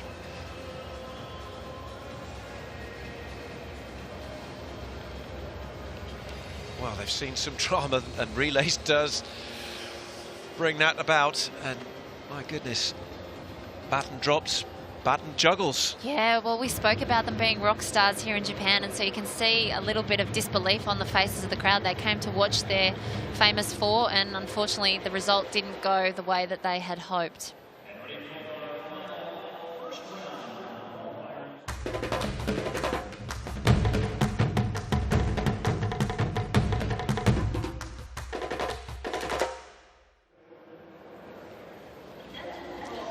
Well, the excitement just keeps coming on this first night of these IAAF World Relays as we go into the 4x400 meters mixed relay. Jamaica out first, Dunkley, Russell, White and Rose. And behind them, the Belgians. And it looks like Watrin is going to run again, having run in the men's event.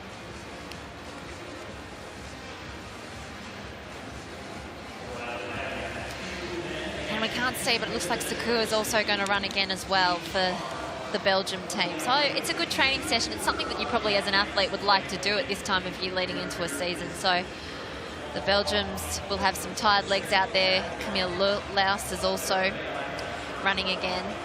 But again, it's a good season. It's a good training session, and they've got some quality athletes. The Belgium 400 runners, and Dylan Borlée there. So Borlée's looks like Sakur has actually been taken out, having run in the men's 4x4. So Schumacher and Laus. And there's Watchin, who has run already tonight. Yep. Himself, though, as a late change. He's had a busier night than he expected. This is not the night he thought he was going to have. Sometimes it works out better like that, doesn't it? No. You, go run. Yeah, exactly. That happened to you occasionally, didn't it? It's happened to me once, and an athlete who was in the team was throwing up before the race. She was that nervous, so I hadn't even warmed up, and I just got thrown in at the Seville World Champs. It's actually probably not too bad because you don't have that build-up of nerves. You sort of really relax when you get thrown out there. No time to worry about what's happening. You just let your body do what it's trained to do. Well, I'll be keen to see how the Jamaicans get on, and that's Genevieve Russell. Talented athlete, over 400 hurdles. She's a 53-second 400 hurdler. She won the Commonwealth Games over that distance last year. Amazing, amazing athlete. A lot of talent. She's got great speed over the flat as well. So Jamaica's lucky to have her in this mixed 4x400 metre relay. Of course, it's also really interesting to know how you're going to do the lineup, because it's up to you how you want to do it. Do you want to go out with 2 men and finish with 2 women? Do you want to just alternate? Which a lot of teams have gone with the male first, 2 women in the middle and male at the end, which if that happens too often, you'd hope that they'd end up drawing them out just to make it interesting. But the last heat, I can say, is going to be different.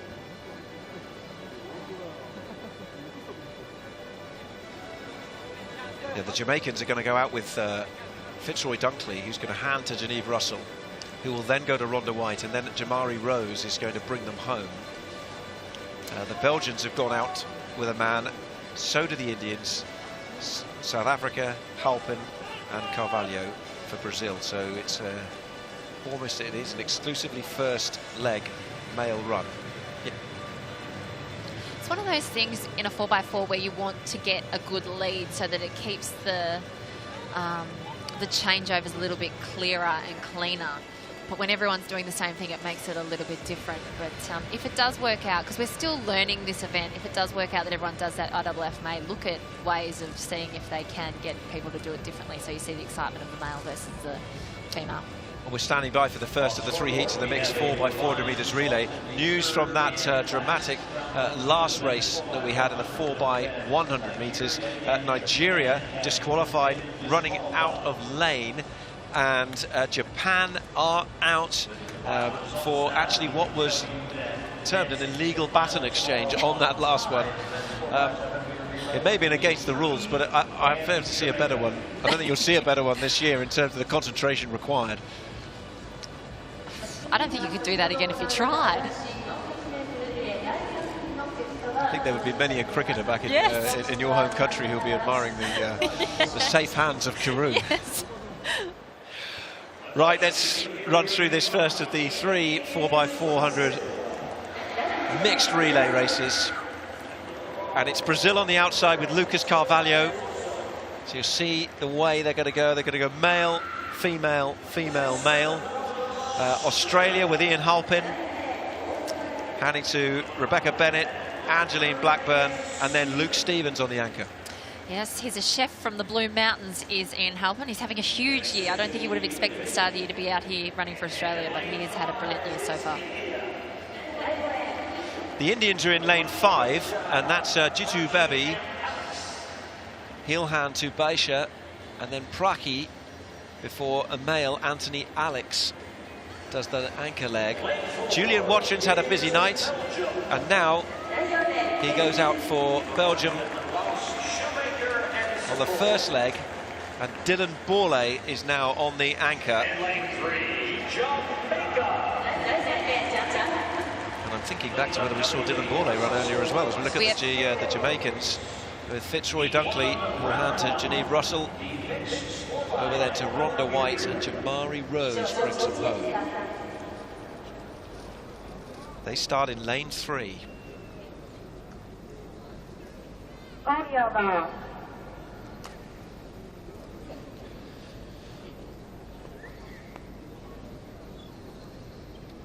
Jamaica, Belgium, India, Australia, and on the outside it's Brazil.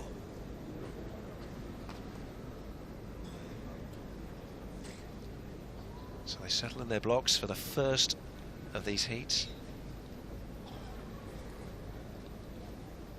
3 in total. And here we go with heat 1. Could be a pretty tight first leg, although it's run on a huge stagger. And with no South Africans in lane 6, it's a huge gap that India have to look to Ian Halpin out there in lane 7. And the other thing is the changeovers, because they are going a male into a female. I don't think many females would have received the baton in a 4x4 at the pace that the male is going to be coming in at. So it's a completely different changeover for them. Lucas Carvalho is on the first leg for the Brazilians, but of course still has a considerable way of track to go. Halpin trying to hold in there. We watch for the first handover now. And it was on the outside of the Brazilians. The Jamaicans up there as well. They ran on the inside in lane 3, and they'll get over onto that back straight now. And on the outside, Tiffany Silva Mourinho has it for the Brazilians. It's almost exclusively, it is an exclusively female field now on this second leg. And I liked what Belgium did at the change. They utilised the whole of the changeover zone to make sure that their male ran a bit further. I think that's very clever, especially when you're leading into a World Champs, to know how to do those changes so you get the optimal leverage out of your athletes. Commonwealth Games medalist Genevieve Russell is trying to make some inroads behind Tiffany Silva Mourinho. It's Brazil, though, from Jamaica. And it's Belgium with Camille Laus running on their second leg. The big cries go out. Standing by. Brazil, Jamaica, Belgium. And once again, it's females all out on the track, and the men will be poised for the anchors as Jamaica move into the lead. And this is really important for Rhonda White to really work on this lead and build on the sprint leg that she's got at the moment. She's the quality athlete on this leg, and she is really working hard to make sure that she goes into that last change with a bit of breathing space. Rhonda White went out fast. Now, did Silva Mourinho just hold something back in the tank? The short figure almost sandwiched between there. The Belgians in third and the Jamaicans leading. And I think White's just showing some signs of fatigue. She went out really fast with the baton and she's trying to hold off now Silva. And the Belgians coming on strong with their third leg runner, Shoemaker, and they close the gap as we go to the final leg, and it's Jamaica who lead, and the baton safely into the hands of Jamari Rose, and it's a front 3 which includes Belgium and Brazil. And the Jamaicans are out in front. As you can see, Rose looks really relaxed out there in the lead. You know, they've just got to get the first 2 in each heat will qualify. Russo, the shorter figure, is really working hard to make sure he stays in contention. He's got Dylan Bourlet right on his shoulder, though. Dylan Bourlet just sitting there, hanging off the back of Alexander Russo. And Rose on the inside, just holding that line. But the Brazilians coming strong now. First 2 in each heat qualified. Suddenly Jamaicans have got something to do, because here come the Brazilians and the Belgians. And the Jamaicans have got no response. And Belgium are going to take it. And Brazil are going to take second. Wow. And Jamaica, well, it all went awry in the last 100 metres. And they're edged out to third. They'll have to wait and see if their time's good enough. But the Belgians timed it perfectly, and the Brazilians, Russo held on in there when it looked like he might fade. And Jamari Rose, well, a tough finish. And Jamaica third. Well, that's the thing. You need to know your opposition. So we could see out on the back straight that Rose was looking really comfortable and not wanting to work too hard, but perhaps he didn't use enough of his speed down that back straight, thinking that he'd be fine on the road home. But Russo from Brazil, he's made a final at an Olympics. They finished 8th in the 4x4 Brazil in a home Olympics. So he's a quality athlete too. He's very happy to make sure that they qualified. But Bourlet obviously just knew how to relax and get the job done. But I think, you know, when you've got someone like Genevieve Russell, who is such a quality athlete, and White, you would have expected Jamaica to be easily in those top 2 qualification positions. That's the thing. Even in a heat, you've got to make sure. See, look how relaxed Rose looks. He is super relaxed. I think he thought the job was going to be done, but you really have to play to your advantages. And if your advantage is your speed, and you know that Russo and Bourlet have great finishing kicks, you've got to make sure that you do put them into a little bit of oxygen, lactic debt down that back straight and use some of your speed. Now they just have to sit back and really hope that their time is enough to get them qualified through. Look how relaxed Borlée is on the outside, even for his second run of the night. He is super smooth, super relaxed. Those Borlées, they're fit, they know how to get in shape, and that's what you want to see from your athletes at this time of year. Well, it does produce the unpredictable, the mixed relay, and that was an interesting finish. The result of the first of the 3 heats in the mixed 4x4 100 meters relay. Belgium with a national record 3:18.03 ahead of Brazil, and the Jamaicans faded to 3rd.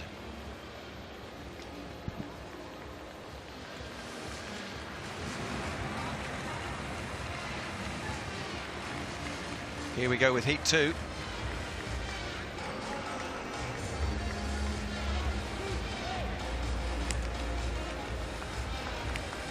So the likes of Germany, Langer on the lead leg for them. We're going to see Kazakhstan, the Kenyans, China, Canada, a Great Britain combination of 4, which will include Aniko Onura, who is the only British athletes who have competed in all 4 world relays so far. And she's been in the 3 previous editions. She's an interesting athlete. She moved to the 400s quite late in her career, and it's been such a successful move for her. She's a brave athlete. She actually suffered from malaria leading into 2016 Rio Olympics, but she was able, she was at the point where she could hardly walk, and she was able to get up and then qualify and win a medal in that 4x4 in Rio. So she's a tough athlete, and it's great to have her out there because she brings quality to this field for the Great Britain team.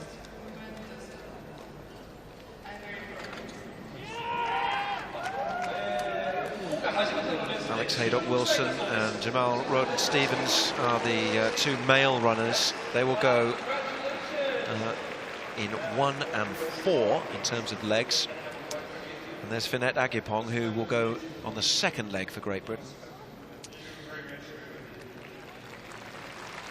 And that's one of the things with the mixed relay. Sometimes when the 4x400 has already been run, some of the athletes that are the stronger athletes have been put into that team, and it's great to see an athlete like Aniko Onura out there because she can then feed off the information and the things that she's learned through such a long and successful career to the other younger athletes or the less experienced athletes that are in her team. So this mixed relay has been a great concept for developing athletes as well as adding some excitement to a program. Yeah, we've seen it happen in World Under-18 events quite a lot. Of course, it's now a World Championship event. We'll see it later this year. And in terms of qualification, the top 12 teams who perform in the mixed relay here in Yokohama book their place in terms of their country's places at the World Championships at the end of September. And I think that's where the real excitement's going to come from that event because, once there's World Championship medals on the line, you're going to see this event start to develop and become a real proper event in the athletics program.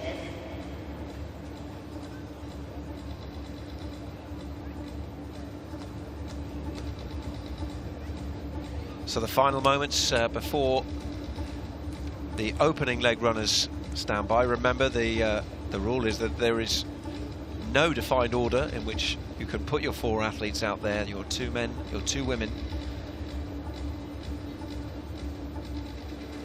And on this opening leg, every team is going with a male, including Britain with Alex Haydock-Wilson.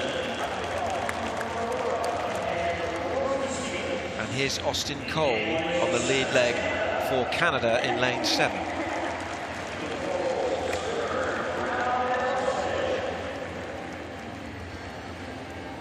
Here's Lu Shiquan of China. They go male, female, female, male. The Kenyans, led off by Momanyi, will also then hand to consecutive female runners before Koech will run the anchor. And that's the same list for the Kazakhstan team, with Sokolov on the opening leg, handing to Golindova.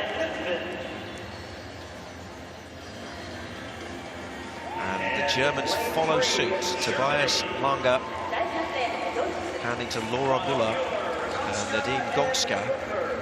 And then it's Torben Juncker on the fourth and final leg. Support in the crowd. Athletes who've either not been involved so far or are poised to be involved tomorrow on the second and final day of these IAAF World Relays. We saw Germany, they'll be supporting their team. Laura Müller goes on second. She's a fast 200-metre runner. She finished 8th at the Euro Champs last year. Reminder of the lineup then: Germany in 3, Kazakhstan 4, Kenya 5, China 6, Canada 7 and Great Britain in lane 8 on the outside for this, the second heat in the 4x400 metres mixed relay opening round on opening night in Yokohama.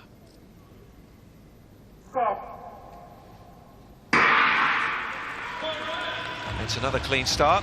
Britain from the outside with Haydock Wilson immediately putting some pace down, trying to stretch away with Austin Cole having him in his sights, the Canadian in lane 7. Good performance as well, it looks like, from the Kenyans in these early stages, pulling well away from Sokolov of Kazakhstan. And look out for Germany, who are on the inside. Tobias Langer's on their opening leg, and he's running a smooth first 400 metres as well. Good performance from Austin Cole. He's up on the shoulder and past Alex Haydock Wilson. The big stagger, of course, will unravel as the race goes on, and we'll get an idea of who's just run the best opening 400. You can see it's male to female all the way, and on the inside it was the Germans who were the first to hand over, and they're off and away with Laura Müller on this second leg. And it's Finette Agyapong for Great Britain and the Canadians with Ayana Steven. Well, you'd expect Müller to use her good 200-metre speed and get to the front so that her athlete at that changeover will be in the first position. She looks very relaxed there.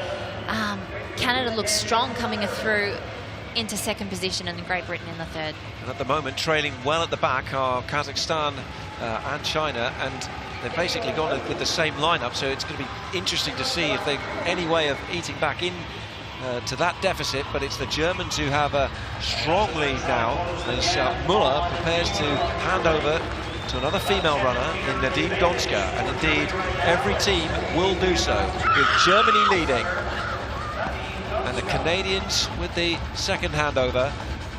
And now we've got Onura of Great Britain in possession of the baton in third place at the moment, and the Kenyans are there in fourth, back straight. You've also got Brown, who's a fantastic 800-metre runner, running there for Canada in second, so look for her late. But Onura's got great speed, but she's also she's a great 400-metre runner, so she'll probably try and push herself up as high as possible so that she can hand that baton off to at least give Great Britain that chance to finish and close strong. But it looks like Kenya's having a great leg there with Sayomboya. Well, those three running away at the moment from a fading Anika Onura of Britain, who's really tiring and is almost treading water. So Britain have got a lot of work if they're going to be in the mix come the end of this, because the Germans lead. Torben Juncker has got the baton. Onura has just gone down on the line. The Chinese have collapsed as well on the line just through sheer tiredness. But at the front, now it's a battle down that back straight, and Germany just for a moment being overhauled because Philippe Osei of Canada goes in front, and Kenya hanging on to third place. Only the first two will qualify, remember. Canada have the lead. The British well back down the field with Jamal Roden-Stevens. An almost impossible challenge for him. Two to qualify, remember, so it could still be tight. Canada and Germany, and Kenya trying to come up the inside. Very close to the line. Canada get it. Germany, I think, still got the second, and Kenya into third. Britain well back in fourth. China into fifth, and it'll be Kazakhstan bringing up the rear. But it's Canada's victory in Heat 2. Well, there's a lot going on there. Onura's change took down the Chinese athlete. It took them a long time to get them off the track. It was intense. I'm not quite sure if Onura was injured or she hit the wall. You know, they talk about athletes getting super tired in a 400. Well, if you want to see how bad it can get, poor Nika. You know, she really hit the wall then. But Canada did fantastic. I said that Alicia Brown was an 800 runner. Sorry, she was a 4x400 runner that finished 4th at the Olympics in Rio, and that quartet did it exactly right. You see Muller here changing that baton. That's how you want to do it. Great change over there. You see the Canadians changing to the 4x400 runner Brown. And look at that. If a scream could say go, go, go, I think it just did there. Huge animated look. And here's the messy handover. There's Onura, who just had nothing left. And actually it was the trailing Chinese runner who fell, but the Chinese had the baton away. And here's the home straight as 3 competed for 2. You can see Osei's got that really upright back stance. You need him to move forward just a little bit, but he's treading water because he's super tired. But Koech is a 400 hurdler, and we've mentioned how 400 hurdlers finish strongly. And as the twin brother of Nicholas, who's a world champion 400 hurdler, he's got some great genes, so we know he's a good athlete. But wasn't that a fantastic finish for the mixed 4x400 heat?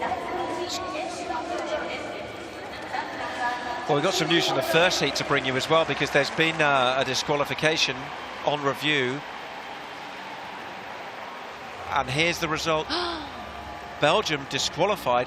Well, this is a technical infringement. They didn't declare the change in athlete. We talked about Dylan Borlée coming in for Secours. No. It wasn't declared in the correct manner, ahead with the start list. And so Belgium out. Brazil, Jamaica, the 2 qualifiers. Well, unfortunately, that's on team officials. Somebody in the Belgium team official room is going to be very, very upset, because obviously you're going to have made 4 athletes very disappointed with that lack of administration. The result from Heat 2 of the 3 that we're going to see in the mixed 4x400 metres relay, and it was a Canadian victory. The Germans did indeed hold on. Kenya in 3rd. Great Britain listed there in 4th at the moment after that clash with the Chinese on the final handover.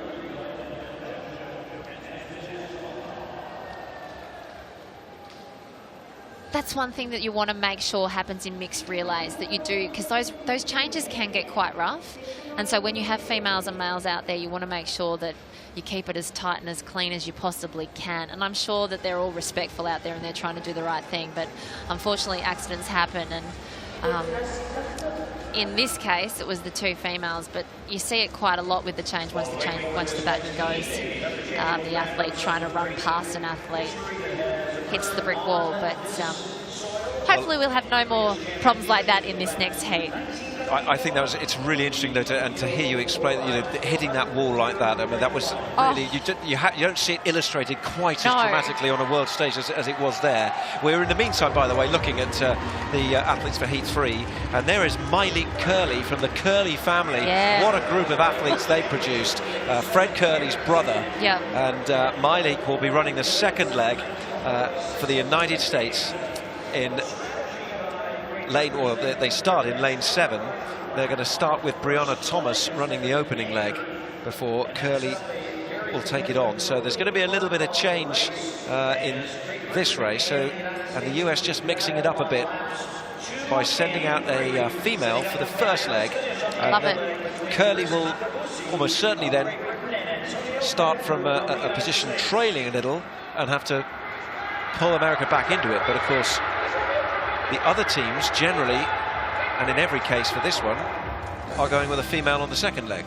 So the tactics of this are fascinating, and nobody's quite got it down yet as to what the right way to do it is. No, they haven't, and I think that it's one of those things where what the athletes are doing in the heats, we may not necessarily see the same thing in the final, because if you haven't qualified fastest, I think teams will look at tactics that may push them up, even if it's 1 place. So I think for the finals, we may see a few orders change. But with this USA team, you've got some great athletes to watch, some really talented young athletes coming through. So Myleik Curley is one of them. He ran with his brother Fred in the NCAA's 4x4 to take the win, but they're a quality family. And Olivia Baker running the 3rd leg for the USA is one to watch as well. She's got an 800 metre PB that's just a tick over 2 flat, and so she's an athlete to watch. Well, a lot of eyes, of course, will be on the Japanese, who will be on the inside in this, the 3rd heat, as we take a full look at the lineup. On the outside, lane 8, it's Poland, who head off with a male in Dusinski. He will hand to Vyškiškevich, and then Sweetie Ersitic is on the third leg, and Zalewski on the fourth. So they go male, female, female, male. This is the United States. Brianna Thomas on the lead leg. And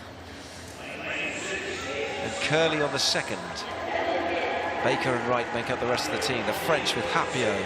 And then a female in Pauline and Perrossier on legs 2 and 3. Courbière on the fourth.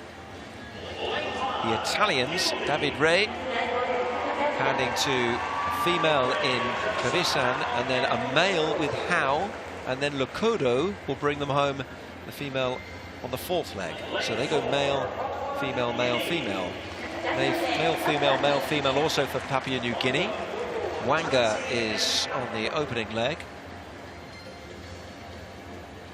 And here's the cheer for the home team. And it's Ito handing to Ayama. They go male, female, female, male. Team members, supporters, all in the crowd, willing Japan on to make another final at these World Relays.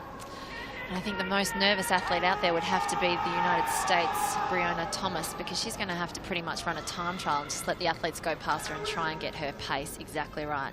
Tough ask. 6 teams, 1 female runner on the opening leg, Brianna Thomas of the United States. Japan, Papua New Guinea, Italy, France, USA and Poland. Final heat. Mixed relay, round 1. And watch to see how Brianna Thomas can cope in lane 7 with France and Italy closing and now passing. France with Hapio on that opening leg, but Thomas doesn't necessarily want to be too concerned by what she sees there. The US order is different. On the outside, Poland have gone out pretty fast. Duzhniski, he's going to be handing to Vyškiewicz. So we'll have a much bigger contingent of females. I think we'll have 5 females on the handover, as it's going to be Miley Curley against the girls. Italy handover in first place. Second leg is underway. The Americans have still not got the baton yet, and they have now as Miley Curley gets it, but he's got a big, big deficit to overhaul here as the Italians with Trevisan are away down the back straight. This is fantastic. It's almost like watching a superstar athlete chase down, you know, like you would at school athletics, the average athlete. But look at Miley Curley go. These are quality female athletes, and he is having to work so hard just to get onto the back of them. His aim, I suppose, has to be to bring back parity to the race before he hands over to Olivia Baker, who will run leg 3, and he goes wide on the outside, past the Japanese, also past, well, he's going to go past Poland in these last few steps, but he won't have caught the Italians, who lead into the third leg as Andrew Howe, the experienced Andrew Howe, takes the baton, and Olivia Baker is in chase. But of course, Howe now is going to stretch this advantage again with the Poles back in third. So the tactics fascinating to watch again. It is fascinating. We're talking about a long jumper, an ex-long jumper out here running the 400, but he has got a huge lead over the females, and he needs to keep extending that into his athlete, who is going to grab that baton, and she is going to feel the males chasing her down. This is great, Tony. Well, the shoulders are rocking, the head's wobbling a little, but Andrew Howe is going to give Italy a lead going into the final leg. They will have Lokudo on this final leg. He's running out of steam as Lokudo gets a clean baton exchange and heads off. Poland will be in second, the US third, but the US have Dontavius Wright taking the baton and now streaking round that first bend. He's got the Poles in his sights. The question is, can he make up that massive gap all the way along the line? The Italians lead. Well, this is the hard part for Lokudo. She has to stay relaxed. She knows that the males are coming at her. She can hear it in the crowd, but she has to remain relaxed, stay calm, hold her form. She's doing it beautifully at the moment. Further back, the Japanese have a male as well in Kidadini, but this is about Lokudo at the front. First 2 qualify, so the battle on for second and third. The Poles with Zalewski and Dontavius Wright battling for it, and Zalewski's going to hold him off, although the Italians have made it massive decisively, and so Poland will take it. The US, are they going to get second? They are going to get second. Those are the two qualifiers, and the Italians, after dominating from almost gun to tape, lose it in the last 5 meters. We'll have to wait and see on time if they qualify. Good tactics, well worked by the Poles, and the Americans, well, they got through, but it was tense. Oh, that is exactly what you want to get out of the mixed 4x400 metres relay. It came right down to the wire. I thought Lakuto did a fantastic job on that last leg, staying relaxed. It's got to be intense knowing that your whole team's waiting to see if you can hold on when it's an unfair advantage, because you've got the men breathing down your neck who are far faster. There's not much you can do when they catch you, but what a great race, and that's why the mixed 4x400 metres relay is on the program, and it's going to be at the World Champs, because it is pure excitement right down to the end of the race. And talk about a race as well, which it will capture the imagination wherever you are in the crowd watching it. You know, that there are athletes running at some stage of their race. So these are some of the handovers. This is Miley Curley, and look at the tactics here. He has to go from lane 1 all the way over to lane 4 for the handover. I think he first sighted the blue strip of Howe in the Italian side and thought, oh, USA are usually in the front, I'll go down to the front pass. But unfortunately, because of their order, he had to then dodge some traffic to get the baton across safely. Here we are. We can see Lukunda's doing all she can. She's nice and relaxed. But what a great leg by Zalewski for the Polish team. USA wouldn't like getting beaten, I don't think. And so they may take a look at their tactics and change them for the final. Cannot wait to see what the teams come up with for us for tomorrow. France and the host nation Japan just trailing in at the back there. Kitadani. Well, the Italians, as we look at the exhaustion on the faces of the Japanese athletes, the Italians who had that big lead, well, the good news for them is that, by our reckoning, they will have made it through as a fastest qualifier on time. Brilliant. Of the third place finishes, 3:16.12. There's a little bit of treatment down there for the Japanese. Oh. Do you know the problem with the mixed relay? What we're seeing is we're seeing a lot of pain for the poor females who have worked so hard. You know, you can just see how much she has given for her country and for her teammates there. It's a painful event at the best of times, but when you know you've got that baton in your hand, you just feel like you've got that little bit extra pressure to get it around there for your teammates. The Kenyans will also be celebrating. Let's confirm the result of Heat 3 in the mixed 4x400 metres relay. It was victory for Poland in a dramatic last 50 metres. The United States came through in the end to get second, edging out the Italians, but it's not bad news for them.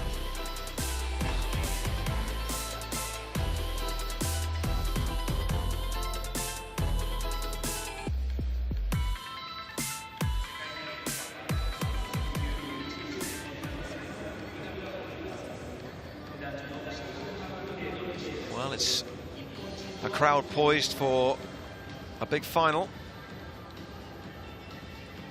Shuttle hurdles will be coming up to bring us to a conclusion on the first night. So we've just seen the Poles winning the third and final heat in the mixed 4x400 metres, and they're downstairs talking to Rachel Stringer. Team Poland, winners of the third heat there of the mixed 4x400 metres. It was a pretty dramatic race there, but it seemed like you got your tactics spot on. Yeah, the tactic was really nice. Coach told us that that's the best way to run fast. To start with the men, then 2 girls inside and ended by the men, and it works. It does indeed, because that also ends with a 3:15.46, which is a world lead and a national record. Yeah, it is. We are really happy right now, and we just have to run that fast tomorrow.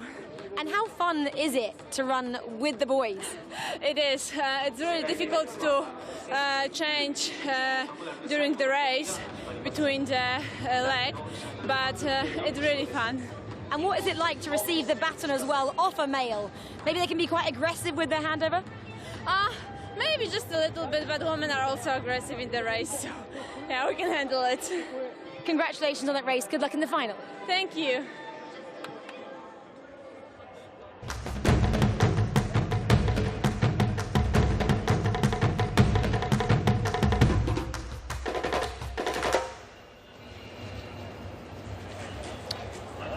Final time. Shuttle hurdles, mixed relay. There are 3 teams competing because Jamaica have dropped out due to injury. 2 men injured, so the Australians come out with Mucci, Hoff, Bean and Andrews.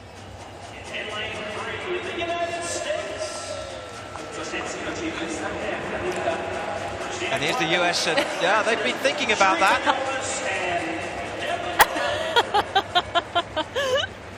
They told me they would. I spoke to them yesterday. That was pretty good.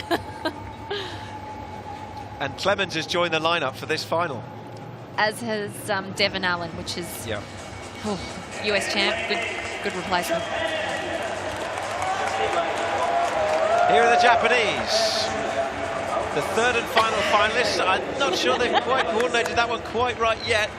Aoki not on the same page as Kimura. Which is unusual for a hurdler. They're usually pretty good at coordination.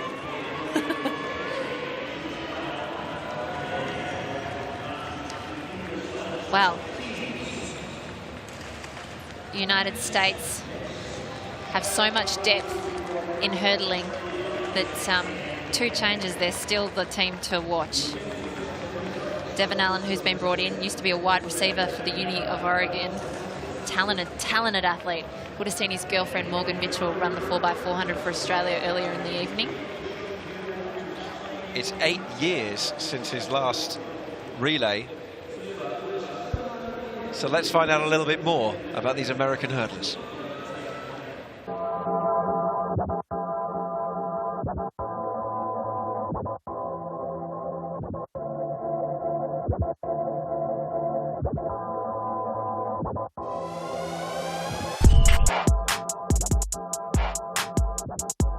I think being a part of the World Relays is really cool.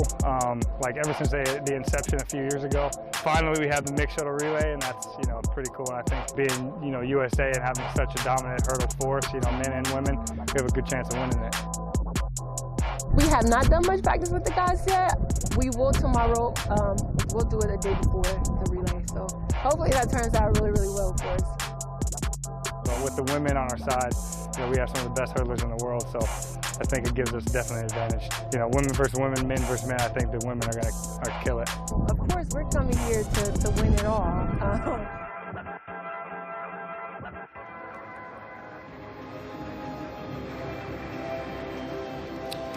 Well, there we go. The Americans taking us through a little bit of shuttle hurdles, and there's Christina Clemens, world indoor silver medalist in Birmingham at the IAAF Championships. Which, well, they were glad they were indoors, with the snow outside. Well, and I got to be honest, I think she's winner of best hairstyle for the evening.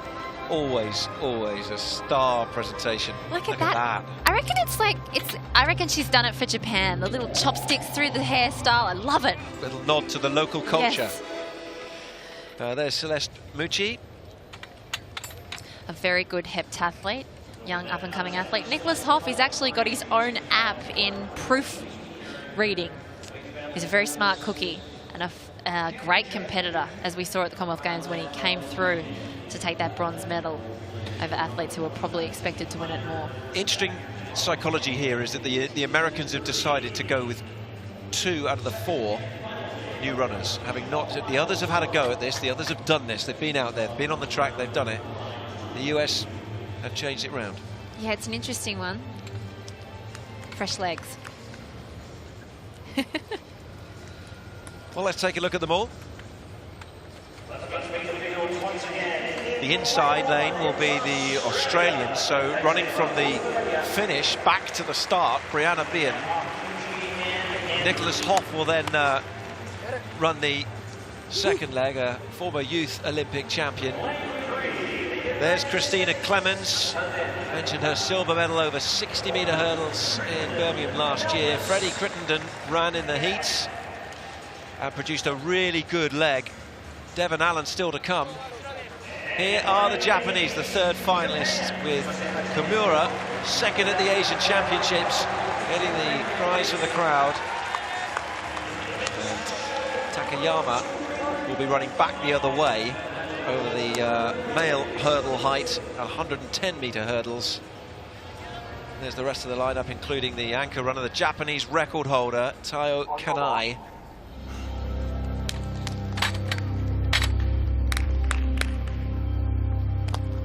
So it's a final, it's the home straight, and we're all looking at the finish.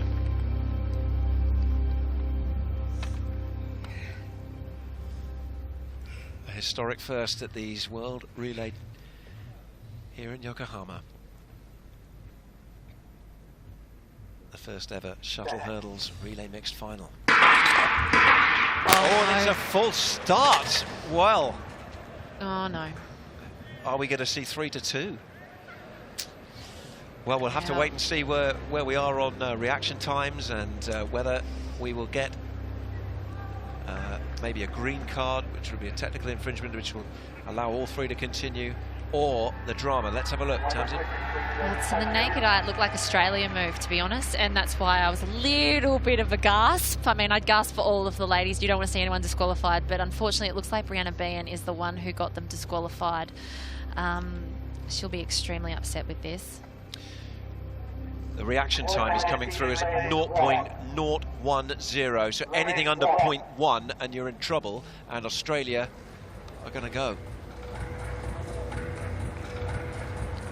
Oh dear, she's going to be super upset because it's not just for you. And I know Brianna, she's a lovely, lovely young girl, and this is a fantastic Australian team, so they will support her, but they're all going to be very disappointed with what has just occurred. So it means we are now in a head-to-head. It's the US against Japan. Lanes 3 and 8 to start.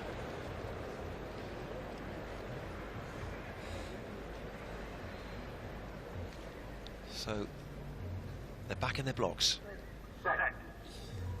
Shuttle final. And it is now between the US and Japan. So Kimura against Clemens on this first leg. Clemens has glided over those hurdles. Kimura keeping pace. Long changeover zone now. Off they go for the second leg. Crittenden away. Japanese are holding in there. Takayama has done really well on these high hurdles. Crittenden was catching one or two. Another one's been caught there. It's Japan who've got the lead. It's first night. Now the third leg. And it's Aoki. Aoki against Sharika Nelvis. Nelvis really driving hard, flat over those hurdles. And Japan under pressure here with Aoki. And it's the US who'll lead going into the final leg. Devon Allen, he hasn't done this for 8 years, but the man from Oregon University is going to take the United States away, it seems. Kanai won't be able to pull this back in. The US are going to have a historic first, the first shuttle hurdles relay mixed final winners at a World Relays. Devon Allen brings the United States home to victory.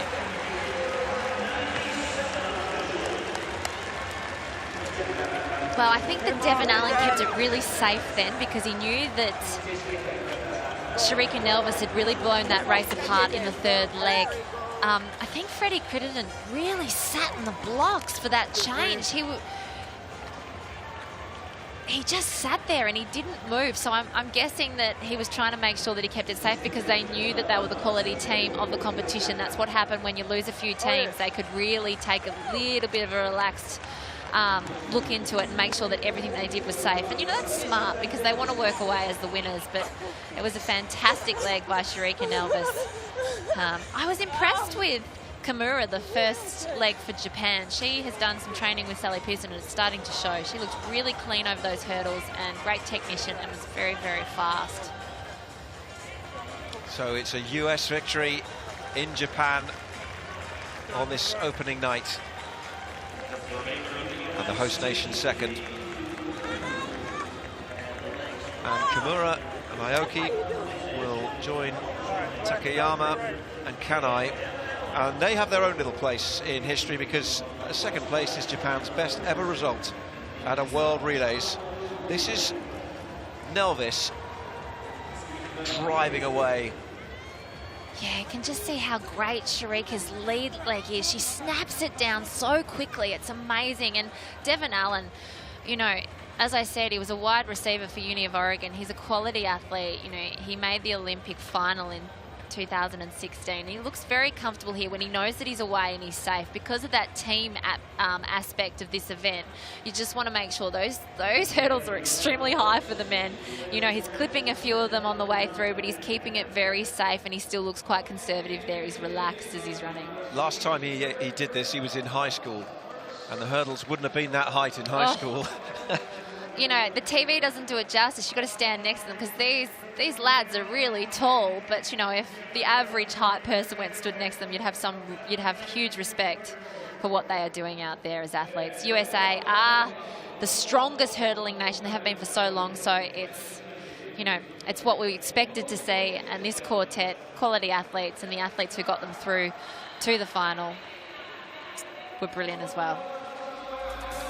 Here's the result of the first ever mixed shuttle hurdles relay final at a World Relays, and the United States take victory 54-96 ahead of Japan. The Australians unfortunately disqualified for a full start. The Jamaicans, through injury, unable to field a team in the final despite qualifying.